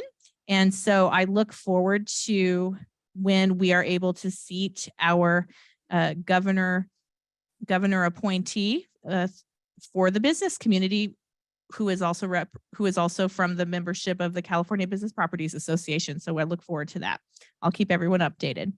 We also have a second governor appointee vacancy representing the disability community. Currently, we do not have any identified candidates, but I have reached out to my contacts in the disability community to assist the governor's office with finding a good match. And if anyone has any suggestions, please feel free to let me know, and I can share that through our proper channels.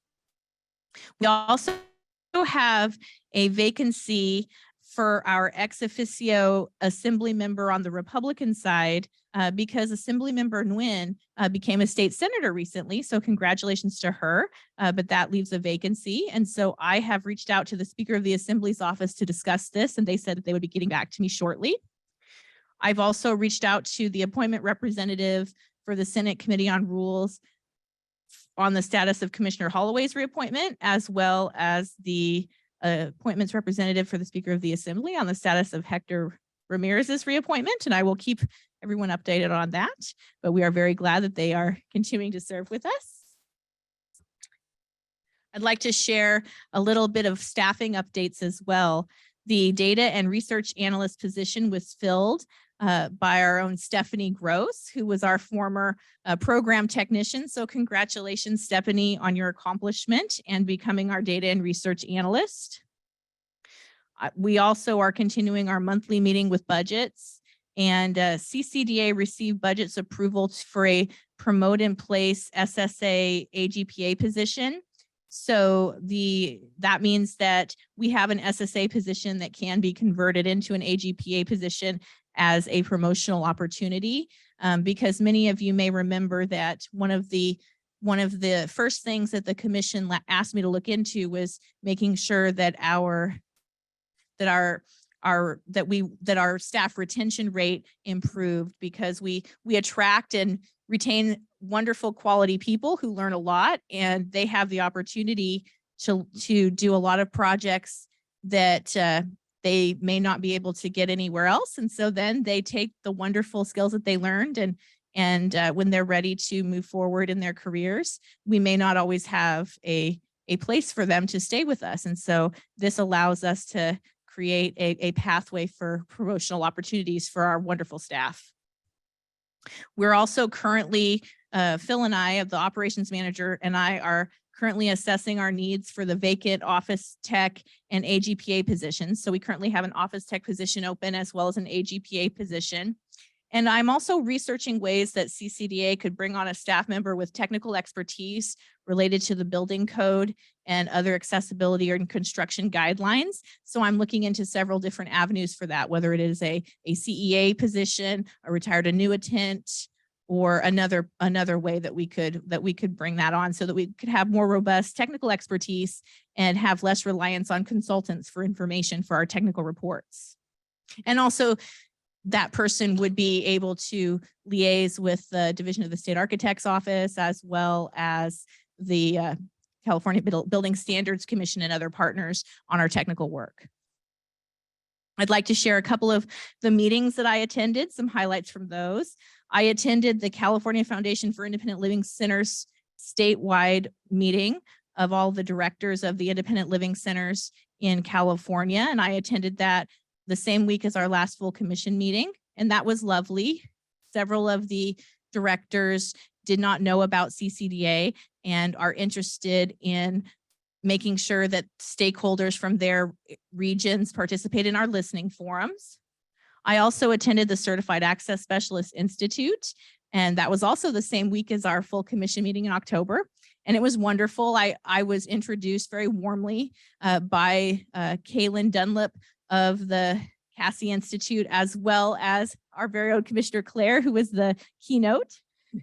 And she was very gracious to introduce me to people. And we were definitely, CCDA was very, very well advertised at that institute. And I had a lot of CASPs, certified access specialists, come up to me and sharing their information with me and wanting to engage in our meetings.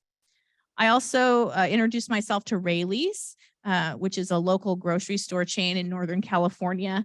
And they are interested in participating in our listing forums as a business partner on the business side. I've also attended a few of the Access Code Collaboratives, which is a group of people who both design code and use code that is organized through the Division of the State Architect's Office. And that was a really great experience. I attended there's been about 2 of those meetings now where they have the opportunity to share opinions about the building code before the Division of the State Architect submits those recommendations. And so it was wonderful to see that from the stakeholder perspective. I also gave a presentation about CCDA to the management team at the Pacific ADA Center, and they're interested in doing a webinar with us in the spring. And so I'll share more about that later. I also held a meeting with some representatives from the California Bar Association to talk about ways that we could educate attorneys and law firms about the requirements to submit alleged disability access violations to our legal portal, as well as the new rules covered by AB 2917 for attorneys and law firms to submit website alleged disability access violations to our legal portal. And so we came up with some ideas for social media partnerships and also ideas for me to present to local bar associations about our work to make sure that we are alerting people who are in the legal profession about their obligations and supporting them as well as our partners in this effort to collect the data. And finally, I also last week, or perhaps actually it was about a week and a half ago, I had the pleasure of presenting about CCDA to the California Network of ADA Coordinators. I gave a short presentation about what we do and did a Q&A session, and it was wonderful. And they were very warm and excited to continue to collaborate with us. And so that concludes my executive director report. I'll be sharing a little bit more later about our financials and about different projects later on in this meeting. So I will refer back to Vice Chair Commissioner Holloway with questions. Director Dawson, very thorough report. Thank you very much. So let's see if there are commissioners attending virtually, if they have any questions or thoughts on Director Dawson's executive director report. Anyone? Vice Chair Commissioner Holloway, there appears to be no indication of any commissioners online that would like to speak on this agenda item. Thank you. And commissioners present, any questions or comments? None appearing. Thank you. For our members in the public who are virtually attending the meeting, any questions or thoughts on the executive director's report? Vice Chair Commissioner Holloway, there appears to be no indication of any public members that would like to comment on this agenda item. Okay, and we have no public members present. So if there's no further comments, let's go to agenda item number 12, 2023 projects, and Executive Director Dawson.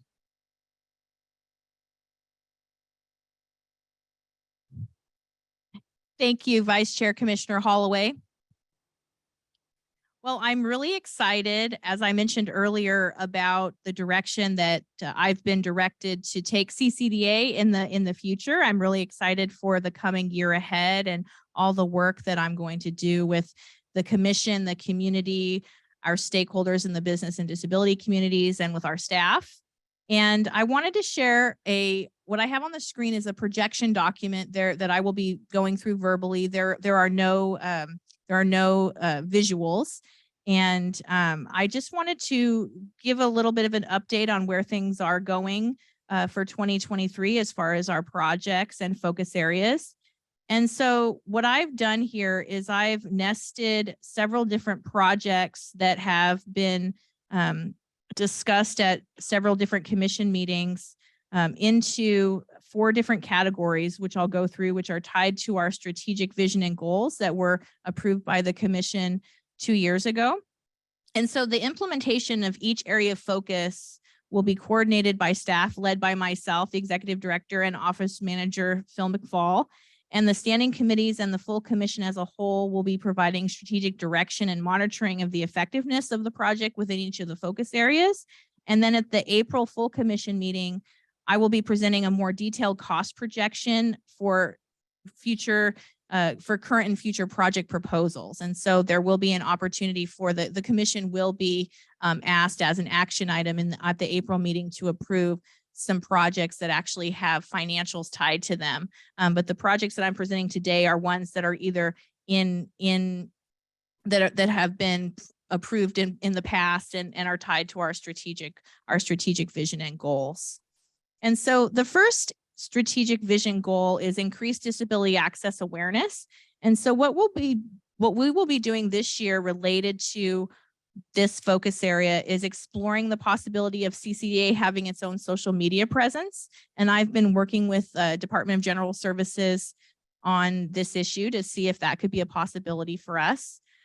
I'm also excited that we would like to partner with the Division of the State Architect, the Pacific ADA Center, and the Cal Bar Association on social media posts related to CCDA's work so that we can continue to share out access compliance information. We also would like to create YouTube videos on access compliance, and we would like to translate existing and future toolkits into languages other than English, which is part of our commitment to equity. And we would like to conduct outreach to chambers and business associations that serve businesses that are run by and serve minorities, such as immigrants, the LGBTQI+ community, and non-English speakers. And we want to continue nesting ourselves in larger access and placemaking conversations, such as with the California Foundation for Independent Living Centers and the Association of Minority Architects. Under the second focus area, continue to provide training programs and toolkits for targeted stakeholders. There will be a webinar with the Pacific ADA Center in the spring that will cover general ADA topics, which we will connect to CCDA's purview of accessibility for businesses. And we will be conducting 4 listening forums in the spring and summer with an emphasis on areas represented in our top 10 data that is collected through our portal. So we collect the top 10, we collect alleged disability access violations through our legal portal, and then we summarize that data to determine what the top 10 alleged disability access violations are. And so those listening forums will be targeted in areas that are tied to our top 10 in our data. We've also will be working on finalizing the Access Compliance Fund one-pager that we started working on prior to my arrival. And I am planning to attend a few meet and greets with the Cal Chamber and California Business Properties Association connected trade organizations and partners so that we can identify needs and potential areas for collaboration and development of future toolkits. And we will, of course, as I mentioned earlier in the meeting, be finalizing the accessible parking toolkits and moving into the outreach phase and creating the website accessibility toolkit to comply with AB 2917. The third area of focus that is tied to our third strategic vision and goal is identifying and promoting revenue streams to fund physical access compliance. So as many of you know, we have a high frequency litigant fund that Operations Manager Phil McFall will be talking about momentarily, and those funds need to be expended by 2024. And I will be presenting proposals for how to spend down those funds at the April Commission meeting with numbers that the Commission can react to. And those funds can be used for projects intended to increase physical access compliance for people with disabilities that I've spoken about in other parts of this meeting and other meetings. We're also exploring the idea, as I mentioned earlier, of hiring more technical staff, such as a retired annuitant tied to specific projects. And we also will be attending city and county disability advisory committees to share information about the access compliance and DARF funds and how municipalities can utilize funding to build up their certified access specialist program and help businesses in their areas achieve access compliance. The fourth strategic goal focus area for 2023 is maintain data on status of access compliance. So we are going to be working with the Cal Bar partners to assist with CCDA legal portal data entry compliance, conduct outreach to local bar association chapters about CCDA's legal portal and AB 2917, and we are also chatting with our legal partners to secure a legal intern who can conduct cross-checking of CCDA's legal portal entries versus federal and state court filings so that we can determine gaps in access compliance and make sure that we're confirming the veracity of our data.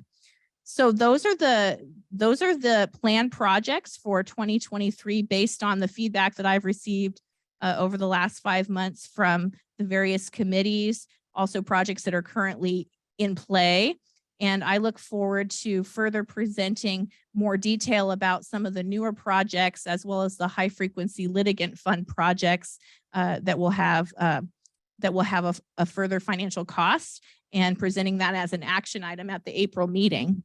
And so with that, I will turn it back to Vice Chair Commissioner Holloway to see if there are any questions about the 2023 focus and implementation goals.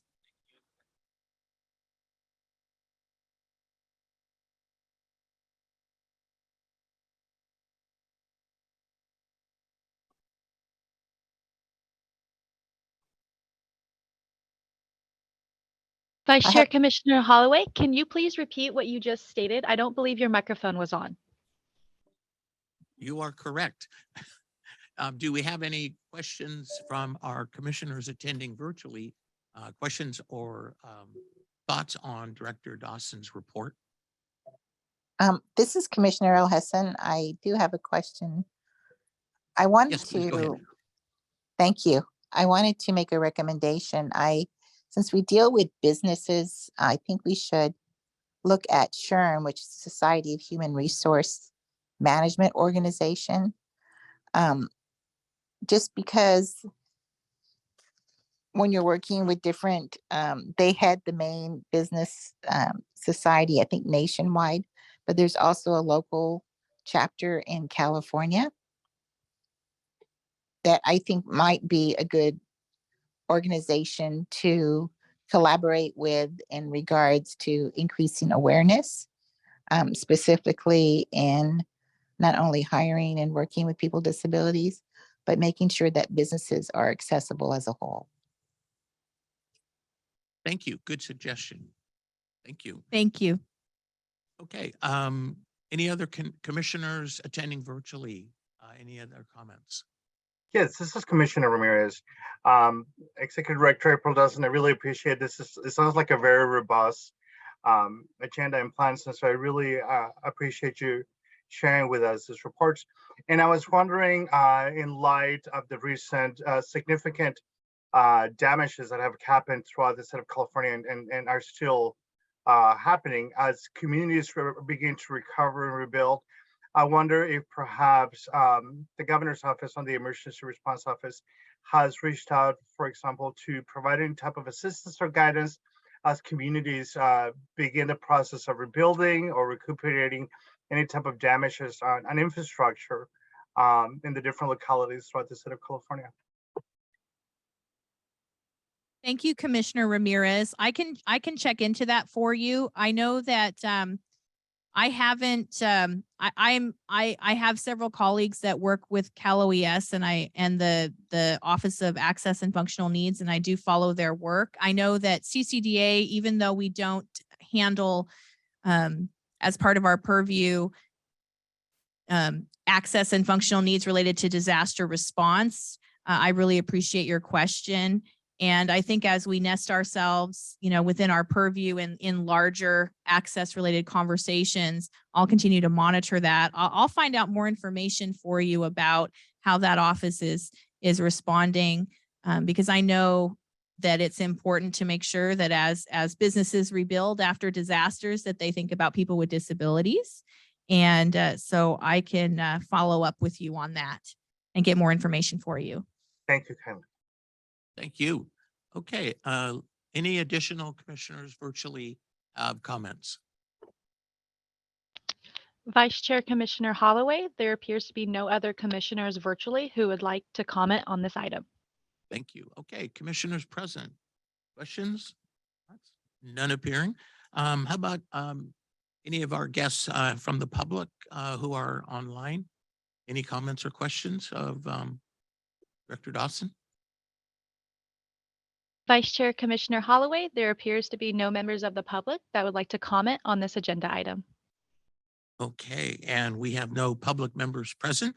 So with no other questions, let's move on to agenda item 13, revenue reporting. And I think Manager McFall is going to take this one.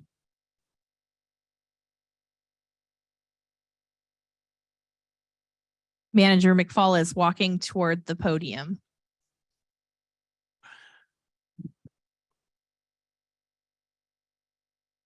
Thank you, Vice Chair, Commissioner Holloway, and Commissioner April Dawson Executive Director April Dawson for covering for me while I got to the podium. I'm going to give a brief overview of our high frequency litigant fund, the funds that we have available. And I will point out that Executive Director Dawson did cover a lot of this already, so I'm not going to really go into a lot of detail. The most important thing I want to share with you today is that we have approximately $152,000 available from our high frequency litigant fund available for our use. As she stated earlier, we're going to be presenting some of those ideas. We've taken in quite a few ideas. I know there's been things around some training materials and listening forms and other things that have been proposed, and we're going to put together some of those ideas, and we're going to present those at our April full commission meeting. So the main point that I wanted to get across to you today is that we have $152,000 available to us, and that is going to sunset or end, or we need to use those funds by December of 2024. So that's really all that I have to share as far as high frequency litigant funds, and I will turn it back over to Vice Chair Commissioner Brian Holloway. Questions from commissioners attending virtually on Mr. McFall's report? Vice Chair Commissioner Holloway, there appears to be no indication of any commissioners that would like to comment on this agenda item virtually. Okay, commissioners present. Any comments? None appearing. Our public guests virtually, any comments or questions? Vice Chair Commissioner Holloway, there appears to be no indication of any public members virtually that would like to comment on this agenda item. Okay, and we have no public present. Okay, no further comments. Let's go on to item number 14, on financial review, and Executive Director Dawson. Thank you, Vice Chair Commissioner Holloway. Let's look at this one. Thank you. Since we have some new members today, I'd like to share a little bit about how I conduct financial reports. And what you have before you is a multi-column green and blue financial report. I'm not going to go through it line by line, but I'm going to share a little bit about this year's how we're doing with this year's budget and my conversations with our budget department at the Department of General Services. So as many of you may know, California is on a July through June fiscal year, and we are currently operating in the fiscal year 22-23, which ends on June 30th, 2023. I want to share with you that our current fiscal year our current year to date spending is still being finalized, and I have meetings with our budget team at Department of General Services every month. And so I do not have current this fiscal year budget spending reports for you, but I should have them by the April full commission meeting. And but I do monitor our dashboard on a bi-monthly basis as part of my internal process. And I also meet with budgets once a month. But I believe in giving you, verified data. And so in meeting with budgets, I'm going to wait to give you the current year spending data report to make sure that it's been audited and truly finalized. So just to give you a sense of our overall budget picture, our current year budget authority is $1,534,000. And that is in addition to the $152,000 high frequency litigant fund dollars that Operations Manager Phil McFall mentioned. That includes within that authority $799,000 for personnel services. That's in the top column. That's things like salaries and wages, overtime, and benefits. And then we are allocated $735,000 in our operating expenses. That's what it takes to run the commission in terms of printing, insurance, contracts, things like that, utilities. And at the October full commission meeting, I presented our end year fiscal year 21-22 financials, and that is still the most recent financial report that I have available. So this is mostly going to be an overview. I will share with you that the Governor Newsom released his 2023-2024 preliminary budget on January 10th. And these are very preliminary numbers, but CCDA was allocated $1,538,000, which was up from $1,534,000. It's important to know that these numbers have not been passed by the legislature or signed into law yet, and the May revise can change things. So the way that the budget process works is that there's preliminary numbers that are released, and then there's a May revise, and the May revise hasn't happened yet. And so the budget numbers that will be allocated to CCDA are not 100% certain at this point. Next week, I will be having my monthly meeting with budgets, and I will be able to finalize the current year spending data. But all indications from what I've seen on our dashboard are that we're doing well, that we're spending within our current authority, and that we're not over budget. And last year, we also did very well. We were allocated $1,463,000, and we spent 78% of what was budgeted in personnel services and 91% of what was budgeted in operating. And part of that had to do with open positions, attrition, as well as COVID and cutting back on things like travel. And I expect similar trends this year, given the fact that we're still operating within a virtual environment, and as well as the fact that we've had a few staff positions open. And with that, I will send that concludes my financial report, and I will send it back to Vice Chair Commissioner Holloway for any questions or clarification. Okay, thank you very much. And do we have our commissioners virtually have any questions on the financial report? Vice Chair Commissioner Holloway, there appears to be no commissioners virtually that would like to speak on this agenda item. However, before we move on, I would like to recognize that Chair Commissioner Downey has joined our meeting, so has immediate past Chair Guy Lemus. Great, thank you for joining us. Okay, commissioners present, any questions? None appearing. Our public members attending virtually, any questions on the financial report? Vice Chair Commissioner Holloway, there appears to be no indication of any public members virtually that would like to comment on this agenda item. Okay, and we have no public members present again. So no further comments. Let's move on to item 15, presentation overview of the CCDA legal portal.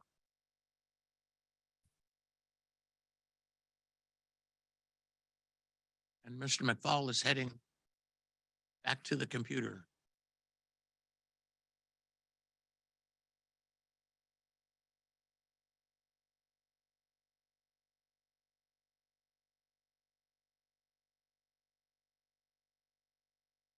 Thank you, Vice Chair Commissioner Holloway.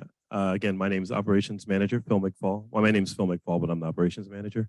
And I wanted to take a little bit of time today to talk to you about our CCDA legal portal. I'm going to attempt to share this PowerPoint with you. Bear with me.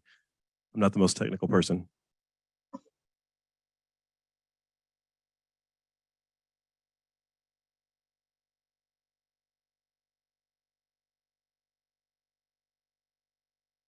Abby, can you give me a quick bit of advice? I have the screen up, but I don't see how to share my screen. Awesome, don't worry. I can go ahead and narrate it over if that helps. So at the bottom of your screen where it says share screen, click on that. Once you click on share screen, it should pop out another window. Within that other window, click at the top where it says window, and then your presentation should be there, and click on that.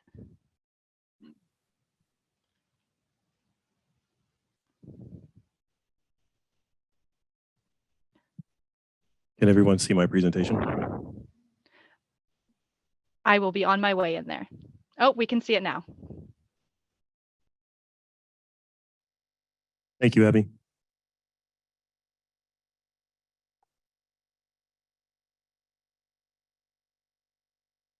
Okay, now the part that I can do. Let's talk a little bit about our CCDA legal portal.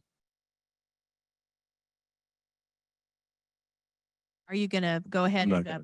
put it from the beginning, the in presentation mode? I think if you hit from beginning, it will.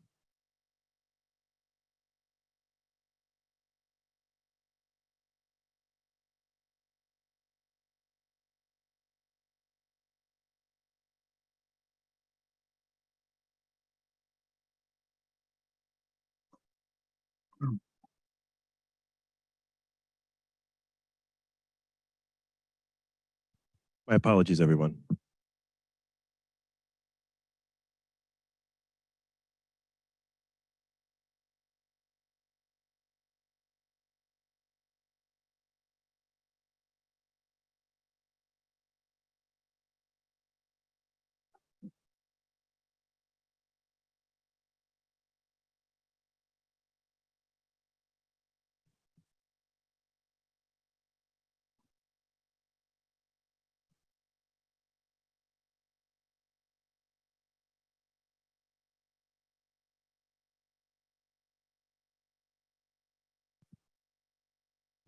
We may need to do this without the slides. It's not cooperating with us right now. So in the interest of time, I'll go ahead and start.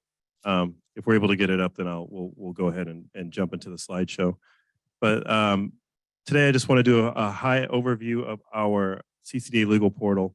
And what we really want to do is talk about the government codes that brought it about. And then also we want to talk about the legal portal, what the purpose of the portal, and some different options that we have with the portal. One thing I want to reiterate or iterate at the beginning of this is that we are not going to go into the nuances of the portal. I'm going to give you some information, and you're going to have a lot more information that you want to questions you want to ask, and we'll answer some high level questions today. But we can get way into the weeds on this, but I don't want to go into the nuances today. Let's really just stay high level and really. As Executive Director Dawson shared earlier, we have some new people coming on, some people who may not be aware of what the legal portal is and what it does. So this may be review for some of you, but I want to make sure that we understand the government codes that brought this about, and then what we're mandated to do, what attorneys are mandated to do, and so on. So on the next slide, thanks, Abby. Let's talk about Civil Code 55.32. And what this is it outlines what our attorneys are required to submit, plain and simple. This is the legislation that came about that, or the civil code that makes it possible for us to have this for one of the pieces of legislation. Next slide. And this will show you what attorneys are required to submit, and they're required to submit complaints, pre-litigation letters, and case outcome resolution reports. And I know April touched on this a little bit earlier. This is the information that we are gathering into our portal, and it's mandated by law. And and that law says they are required to submit the information through a format specified by CCDA. And that format that we have chosen is through a legal portal on the CCDA website that we're going to get into in just a moment. So next slide. Actually, can you go back one? One thing I also wanted to point out about this is that they have attorneys have 5 business days of the court filing date to submit this information into the legal portal. So they have 5 business days in order to submit this information into the portal. Excuse me, sorry, I'm a little rattled. I'm going to calm down and I'll be fine. All right, next slide, please. We're going to talk about Government Code 14985, and this mandates how CCDA collects and reports attorney submitted data. And it also mandates the creation of some of the educational materials and data. So let's go on to the next slide. A little bit more about Government Code 14985.8 outlines CCDA's role with the portal collected data. So what our role is to identify the types of construction-related physical access violations, alleged physical access violations. We also are mandated to tabulate the number of tabulate the number for each of the type of alleged construction related physical access violations. And this is where our top 10 comes from. So we've heard a little bit of discussion about our top 10. This is where that comes from, is from this information. We're required to post the top 10 alleged violations related to the physical access violations. And that's something that we do post on our CCDA website. And we are also mandated to identify and tabulate state versus federal court results. So that's something that we will also do and post on the site. And then one of the biggest things, if not the biggest thing, is this is something that this is the information that we include in our annual report to the legislature. That's something that we're actually working on right now. Tomorrow, we're going to turn our attention to that big time, and we will be working on finalizing that and getting it out. So that, again, obviously, these are some big data points that we want to make sure that we have in our annual report when we get that to the legislature. Next slide. So let's talk about what is the CCDA legal portal. It's something that we began in 2019, and it's a tool that attorneys use to submit data, and it's a tool that CCDA uses to collect and report data. And this was brought about, our previous director, Angela Jamont, saw this, and we've kind of picked up the baton, I guess you would say, and we're taking it across the finish line. This is to make CCDA more efficient, to make the process more efficient for attorneys to submit complaints, as well as for us to be able to gather the data and gather the information and generate data from that. So that's kind of what the legal portal is, the layman's term. And at some point, we'd like to make this a more public facing. That's something that's the next phase. Now that we've gotten our data migration done, now we're really going to try and enhance this portal. And we'd like to make that a public facing portal, make it a little bit more user friendly for the average user. And so let's go to the next slide. What is the purpose of the CCDA legal portal? Creates a standard complaint form. Complaints, pre-litigation letters, and case resolution reports are submitted electronically through the portal and must be accessible from the website. And again, I want to reiterate the 5 business day rule. That 5 business days, you have 5 business days from the time that you receive that information to enter that into the portal. So next slide, a couple more slides to go. We're going to talk about the data that's collected. Pre-litigation demand letters and complaints, amendments to demand letters and complaints, and case resolution reports are what's going to be collected. Talked a little bit about that earlier. And then next slide. What's done with the collected data, and this is again per the Government Code 14985.8. This is our big thing is the annual report to the legislature that update the top 10 and alleged construction-related physical access violations, and CCDA uses the data to target our outreach and toolkit programs. So again, we take this information and we synthesize what we get from the attorneys, and we want to have complete, accurate data. We're going to compare it to what's going on at the federal level, and this tool has been very handy for us, and we're just getting a handle on it. And I'm mumbling. I'm going to go ahead and turn that back over to Vice Chair Commissioner Holloway, and for any questions. Thank you, Manager McFall. Okay. Let's see. Do we have any questions on this report from the commissioners virtually?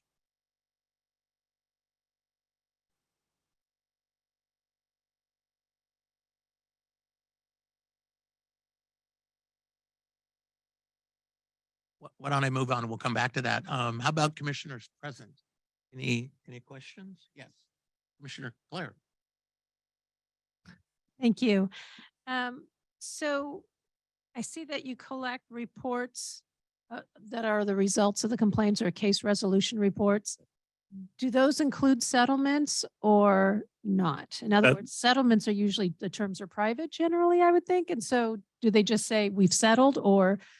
Yeah, the resolution is that, yeah, that's the resolution that we record. You're asking, is it like Is it something that we can? Yeah, so you get both, like we've settled and so this is a settlement and that resolves it with no real information. And then like litigation and the results of litigation and what the terms are, like how in depth are the case resolution reports other than cases resolved? Oh, yeah, they do give, I don't know. I'm trying to make sure I answer this question correctly. I don't know if they give like complete, blow by blow details, but they do give the information, basically this is what the result of the case was. This is the outcome of whatever the litigation was. And all these reports are filed by the attorneys who filed the complaint, received the complaint. So whoever files a complaint, they have to get it. So they file the complaint into the database, and then the litigation happens, and then the outcome. So I'm sorry, yes, whoever the litigant is, they're going to put the information. Person. Okay. Yes. Thank you. My legalese is not great. I'm trying to do this with my. And is there any method to identify whether all complaints are filed like they're supposed to be? Like, do you have any idea? Do you know, like, is there somewhere else they're filed that you compare a database to? There is, and that's one of the problems that we've had. So some of the information that we're getting, we're not mandated to make attorneys comply to this. So we have had some issues with some attorneys actually even filing the litigation. So that's been one of the road bumps, I'll say, that roadblocks that we've had. So that can kind of, alter the data, because if we're not getting all the information, and then sometimes it's not jiving up necessarily with what's happening at the federal. So we're really trying to work with like the State Bar and some different organizations to really try and help attorneys understand what they need to do, make sure that they're being compliant and what they share with us. And these are both state cases and federal State and cases? federal. Yes, yes. state and federal, yes, sorry. One last question. Sorry. keep it going. No. This So- interests me because I don't have a vision of the portal. No, absolutely. So does your complaints and your resolutions, do they match up number for number? I mean, do you see the follow through from those who actually, or is it like you get the complaints, but not really the resolutions? It really depends. So some of them are still, it depends on, so some of them have been submitted, but there hasn't been a resolution yet. So it's getting better. I will say when I first came and we first started doing this, it wasn't, and it's not because of me, I'm not saying, but that has become better. We are getting more, so this is, I'll share with you this. This is a work in progress. It's not 100% perfect, but it is getting a lot better and things are starting to match up a lot more. So when we're seeing the case filed to the time when it's actually the resolution, we're starting to see more follow through. And to your point, I kind of took this presentation on because I was still a little bit foggy about, I understood it and I understand how it goes. I'm the operations manager, I kind of understand, but I really wanted to dig a little bit deeper, and I'm learning a little bit more. So I just want to share that with you that, I'm with you. But it's something that we are constantly working on every single day. Stephanie Gross just took over the position. Teresa Brown was our previous person. Stephanie's done a great job of jumping right in, and we're going to continue this effort. And so this is not the last time that we're going to do this report. This is something that we're going to continue to do updates on. And as it becomes more public facing and more user friendly, then we will continue to provide information. And this is Executive Director April Dawson. I just wanted to piggyback on what Operations Manager Phil McFall was saying, is that we recognize that there is a gap between the data that is put in the portal versus what the state and federal cases are. I don't believe that I hold the belief that we don't have 100% participation from our legal partners. And so I have had a couple of conversations with the California Bar Association about ways that we could make sure that attorneys and law firms understand that this is a legal obligation. We see the legal community as our partners. And so it's not so much a matter of, you're going to get in trouble, but when we identify and the Cal Bar can sometimes identify cases that they know aren't making it into our portal, or if we notice a pattern, if there's some firms that are not submitting to our portal or are struggling with our portal or understanding their obligation, we reach out to them proactively and see them as partners and help them to understand what needs to occur so that they are compliant. We also, I have been chatting with Commissioner Conway and a few others in the legal field to identify ways that CCDA could get some legal interns. so that we can actually have a project where we are cross-checking through, say LexisNexis, I'll just say one of the databases, cross-checking the state and federal filings with what is actually being submitted into our portal so that we could see what the gap is, because we know that there is a gap and we know that we don't have 100% participation. But I think that through more outreach and through actually getting more assistance with actually cross-checking the numbers and getting more accurate veracity of the data and determining the gaps in the patterns, we'll be able to overcome that over time. So this is Vice Chair Holloway. If you had to guess what the gap of what goes into the portal versus what's filed, what would you say the capture percentage is? It 50%, 70%, 90%? I don't have like an exact, if I had It's to, a guess. if I had to guess, we're upwards over 70%. I think we're, we'd looked at that number and it was over 50% last year. And I know we've continued to get better. I would say it's north of 70% at this point. Some of the outreach that we've done over the past couple of years and the trainings, we've offered a couple of trainings as well to some of the law firms, because some of them seemed like they just simply didn't know how to do it or how to use the portal. So we did set up a little bit of a training. We put together a quick reference guide, a couple of things that were, this is how you log on, this is how you input data. And that we did see it move the needle, and we did see more participation from law firms.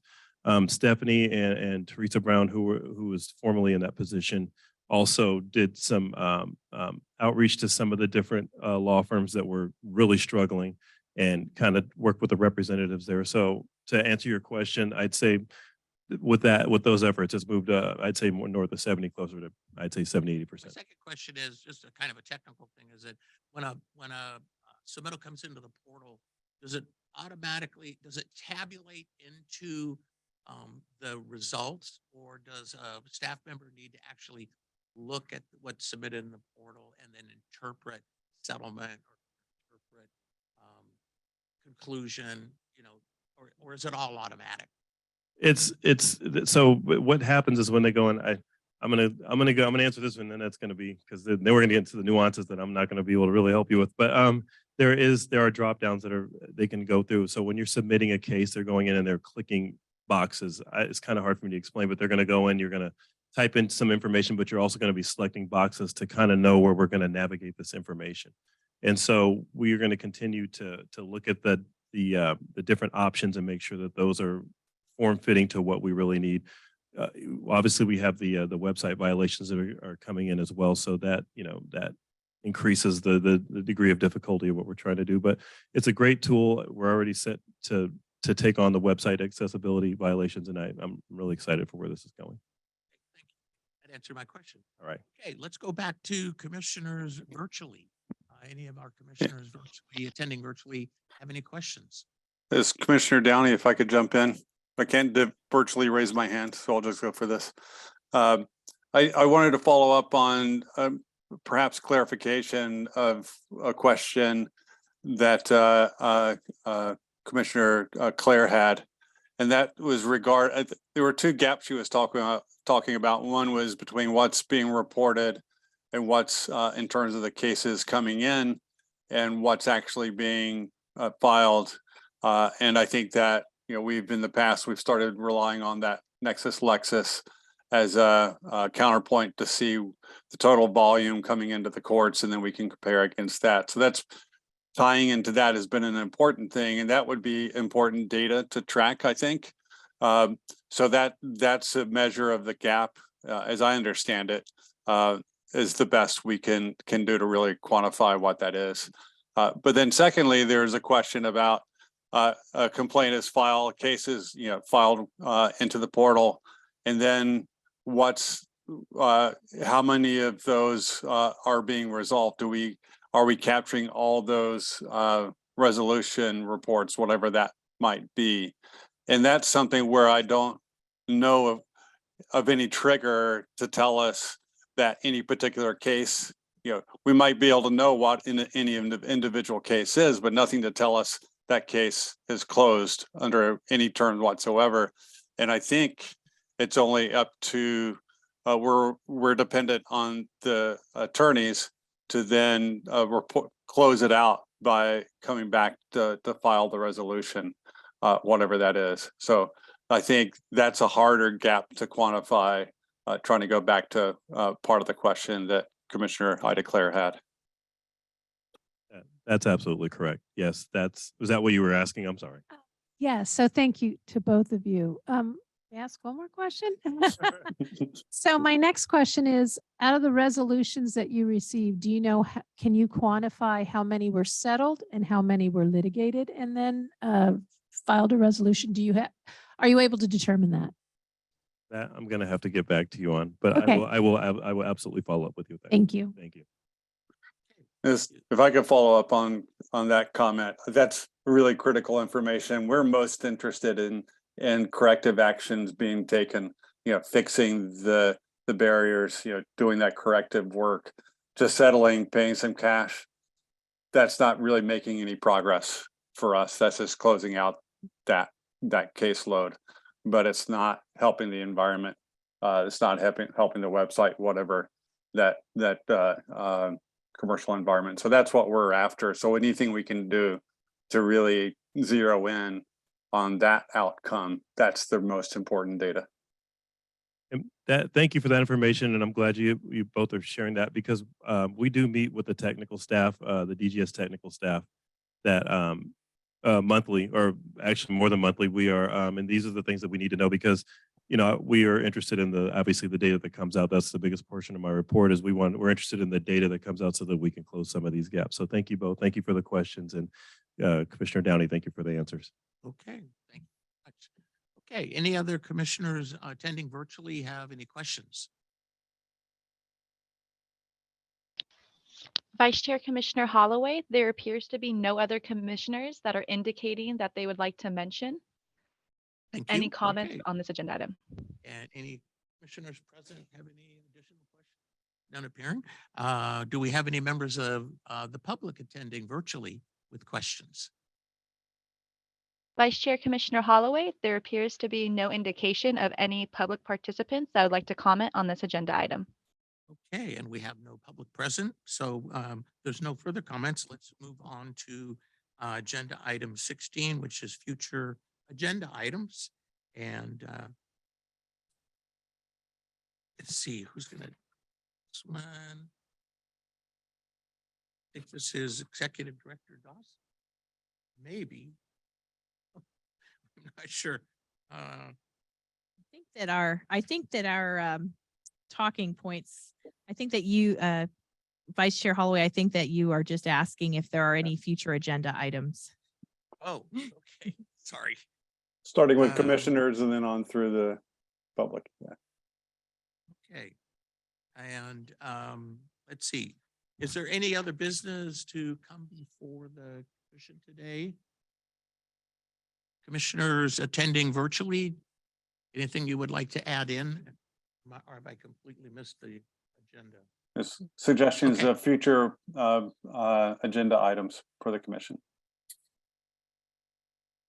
Vice Chair Commissioner Holloway, there is no Yes. indication of any commissioners virtually that would like to comment on this agenda item. Okay. Any commissioners present have any additional items? Okay, members of the public attending virtually, future agenda items that would like to be suggested? Vice Chair Commissioner Holloway, there appears to be no indication of any other commissioner or public member that would like to comment on this agenda item. Okay, and we have no one present from the public. So if there's no other discussion items, then I would accept the motion to adjourn. Okay, we have a motion. Commissioner Downey, I'll second this, Commissioner Downey. Thank you, Chair Downey. Okay, we have a motion and a second. Any further discussion? And I think we need to take roll for adjournment. So Abby, would you please take the roll? Thank you, Vice Chair Commissioner Holloway. Excuse me, this is the reporter. I did not get removed. Adjournment. Commissioner Claire moved to adjourn. Thank you so much. And then Chris Downey second. All right, we're going to go ahead and go into our roll call vote.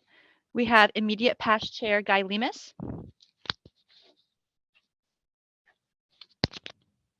Commissioner Drake Dillard. Yes, aye. Commissioner Dr. Al Hessen. Aye. Commissioner Jackson. Aye. Commissioner Leon Vasquez. Commissioner Littlebridge. I'm here. I'm Oh. sorry. This is Commissioner Ashley Leon Valdez. Sorry, I couldn't get the mute off. Aye. Thank you. Appreciate it. And then Commissioner Ramirez. Aye. Thank you. Chair Commissioner Downey. Aye. And then Vice Chair Commissioner Holloway. Aye. The ayes have it. It is back to you, Commissioner Holloway. Thank you, everybody. Thank you. For your Thank you. Especially staff. Thank you very much. Thank you. Thank you, everybody. Thank you all.